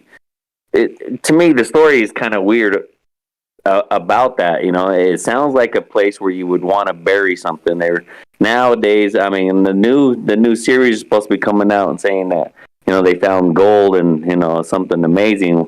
Well, we'll just have to see. But for me, a lot of it seems to me that stories were over there, because the crown and all that shit, man, they were all in cahoots. Just like you were saying earlier, too, was, the crown, and then, you have the king and it was just religion. But even religion back then, too, was all corrupt. It was all ran by gangsters, man. So it's just like the kings, who could take out each other. And that's who's going to rule. And with the religion back then, too, was the exact same way. I mean, no disagreements here. No disagreements here. Hey, look. Hey, Kelly and Axel just had a no disagreements here moment. Hey, how about that? Holy shit. I never thought this was happening. Kelly, okay, so all of that said, though, where did they go? Do you think? I mean, I don't know. They were wiped off the map, or do you think there's some sort of like secret society still in existence today? Okay, for now for that, like I can't say, and like I'm more, like that is not really my it wasn't, I like I said, I researched them, I kind of went down that rabbit hole a little bit. I don't know, listening to everybody else, with their, I learned a little bit more of, some of the stuff, but I do agree with, some of the ancient stuff like that, because, you were, again, it was kingdom against kingdom. They were trying to like overtake. It wasn't just, trying to like protect their own kingdom, like Nebuchadnezzar. The reason why he called them the Great is because they were taken out. I mean, or like Genghis Khan, it was just a massive, it was just, they believed in something great. Of course your enemies are going to have a different opinion about you, because like Nebuchadnezzar was known as one of the greatest kings that ever lived, but also, you people from Jerusalem have they had a different thought about him. You know, like he was the most cruelest because of what he did with King Solomon's temple and all that stuff, and then took, the treasures and all that. Everybody's going to have a different opinion of it. Again, just like you were saying, who writes history is going to be the winners. It's not the losers. And sometimes, if you look through history, sometimes the losers, I wouldn't even say the losers, but, there's two different sides of every story and how it all went down and the reasons for it, but again, how do we look at it? We kind of have to look at it in both ways. That's what I always do. And, that's where you leave that judgment out of everything, because you gotta, even though you tend to try to be right, you think even though I try to think that, most of the stuff, I don't try to say I'm right. I just want to be right with the words that I'm saying. So like to say where these people went, I don't know, man. For me, because I don't. That's not my research like for that. But for me, if the stories are correct, I don't know, man. They of course, these secret societies, especially here in the United States, there was an influx of all different types of people from around the world. Not just it was like an up for grabs almost. There was people all over the place that were coming here, and for different reasons. Being, get away from perjury of, religion, freedom of speech, that whole thing, that's the reason why. But at the same time, they were wiping out other, people that was already here. But, that's history. So to say where they're here, who knows, man? Like, I don't know. I didn't know about that one in South America or not. Yeah, in Brazil they did. What was he talking about? Where the temple, there's all kinds of secret sects like that are all over the place, and like I said, I couldn't say like you. I don't really have the touch of base on the information for that. To say whether or not. It's complicated. Like I said, I got so far, I was like, fuck, I can't get into all this other shit because it spins off like south of history, meaning like in the past, it spins off north in history from where they're at. It's like okay, well. Like we gotta have a basis, don't we, Axel? We gotta have a basis. So before we get the hell out of here, what's your take on what Kelly said, and also what about Oak Island and those let's say Rosalind Chapel and those sorts of theories? You think it's all horse shit, or do you think maybe it's a basis of some sort of truth? Well, Rosalind Chapel I think makes a little more sense just because we know there were Templars in Scotland, whereas. I think the odds of the Templars making across the Atlantic Ocean probably pretty slim. It doesn't necessarily mean there's no treasure on Oak Island, but I'd be kind of genuinely shocked if it was a Templar treasure. I guess it'd be a nice surprise, but it's because also if they did come all the way over here to bury a treasure, presumably, something else would have gotten what they buried the treasure here and then all left or something. That doesn't make a lot of sense, right? Figured would there be some remains or the boats they brought over or whatever. But no, and I don't really have any. I basically sort of agree with what Kelly was saying. That all sounded about right to me. So, but I do think it's really hard. Go ahead. It's really hard. It is really hard to. We obviously don't know if these groups are still around, right? Or what would it mean for them to still be around too? I guess, but we obviously don't. The whole point of secret societies is they're secret, so it's tough to tell. Amen to that. We wouldn't know, would we? But it is fun to speculate. Thanks again. You're the best, Axel. I appreciate you very much, Kelly. Let's wrap this up. Axel. Let's get the fuck out of here. Let's do it. Kelly. Yes, sir. What else you got? Great show tonight, Axel. Like I said, I listened to you and Jennifer. Is kind of like I learned a little bit more, but like I said, it's not really too much of my cup of tea. It's like because I'm in different directions right now. Again, I've done the whole kind of like what most people have done, maybe a little bit deeper, but it's a very interesting thing, man, because you gotta it actually, for me though, it's kind of like what Jennifer, really quick, just she was saying like how those ancient stuff like that, and a lot of that stuff does come from those areas, and they wouldn't, it's not always have to say that it was Muslim. I mean, it was Babylonian and Assyrian, and then Mesopotamian, all that stuff, down in through Egypt. I mean, all those old ancient everybody had some, they were, all that stuff was type of stuff was secret, when they were even just making swords, all that stuff was, was all type of secret type stuff, not everybody's allowed in some of the stuff, I guess, that's the way they were thinking too. That's where a lot of that teaching was, kind of through Egypt, and it was, that's where a lot of people talk about, that was over from Greece and, in Romans, they all went through Egypt, because Egypt is a lot older than most people I would believe to think, but at the times to then, where they were getting enlightenments for them was through Egypt, they went it's all through those ancient teachings, and, we can all speculate where all that stuff came from too, but yeah, man, it's a great show, a lot, I enjoyed it, and see you guys tomorrow. Appreciate it, brother. Thank you. Kelly, you're the best. Go ahead, Axel. I was just going to say, as people say, Cleopatra is closer in time to us than she was to the Great Pyramids being built. That's true. And also creepy.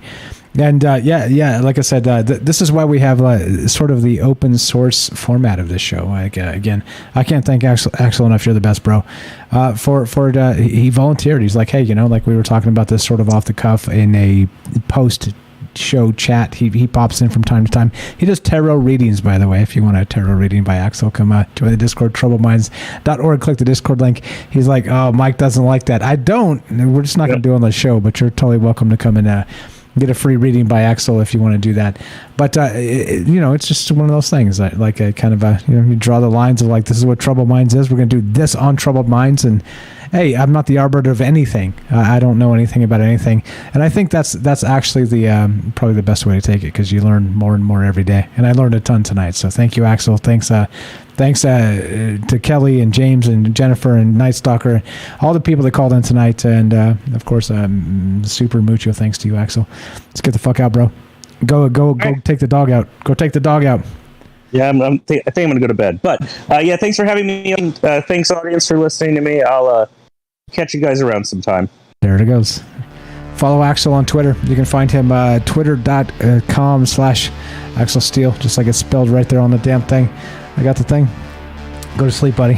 Axel's a good friend of mine, good friend of ours. You can find him in the after chat as well. Like I said, if you haven't joined the Discord, you're missing out. Troubledminds.org. Click the Discord link. It's a chat client. It's a voice client. It's totally free. You can share ideas. You can share just the things. The things. My face is frozen, says Tam Bam. Hey, my face freezes all from time to time. I'm a robot after all. I'm a robot. All right, let's get the fuck out. So this is the way this works, right? So if you want to help the show, there are a number of ways to do that. Number 1, number 2, number 3. Real quick, shout out. We got a new Patreon today. Thank you very much to Darren. I'm not going to read your last name and your email and whatnot, but Darren, I see you. Thanks for the Patreon. Very generous. I appreciate it. Thanks for appreciating what we do here on this show. Thank you for that. If you want to help the show, there are ways. Patreon, links in the description. Rockfin, what's up? Shout out Rockfin fam. Rockfin is the next YouTube.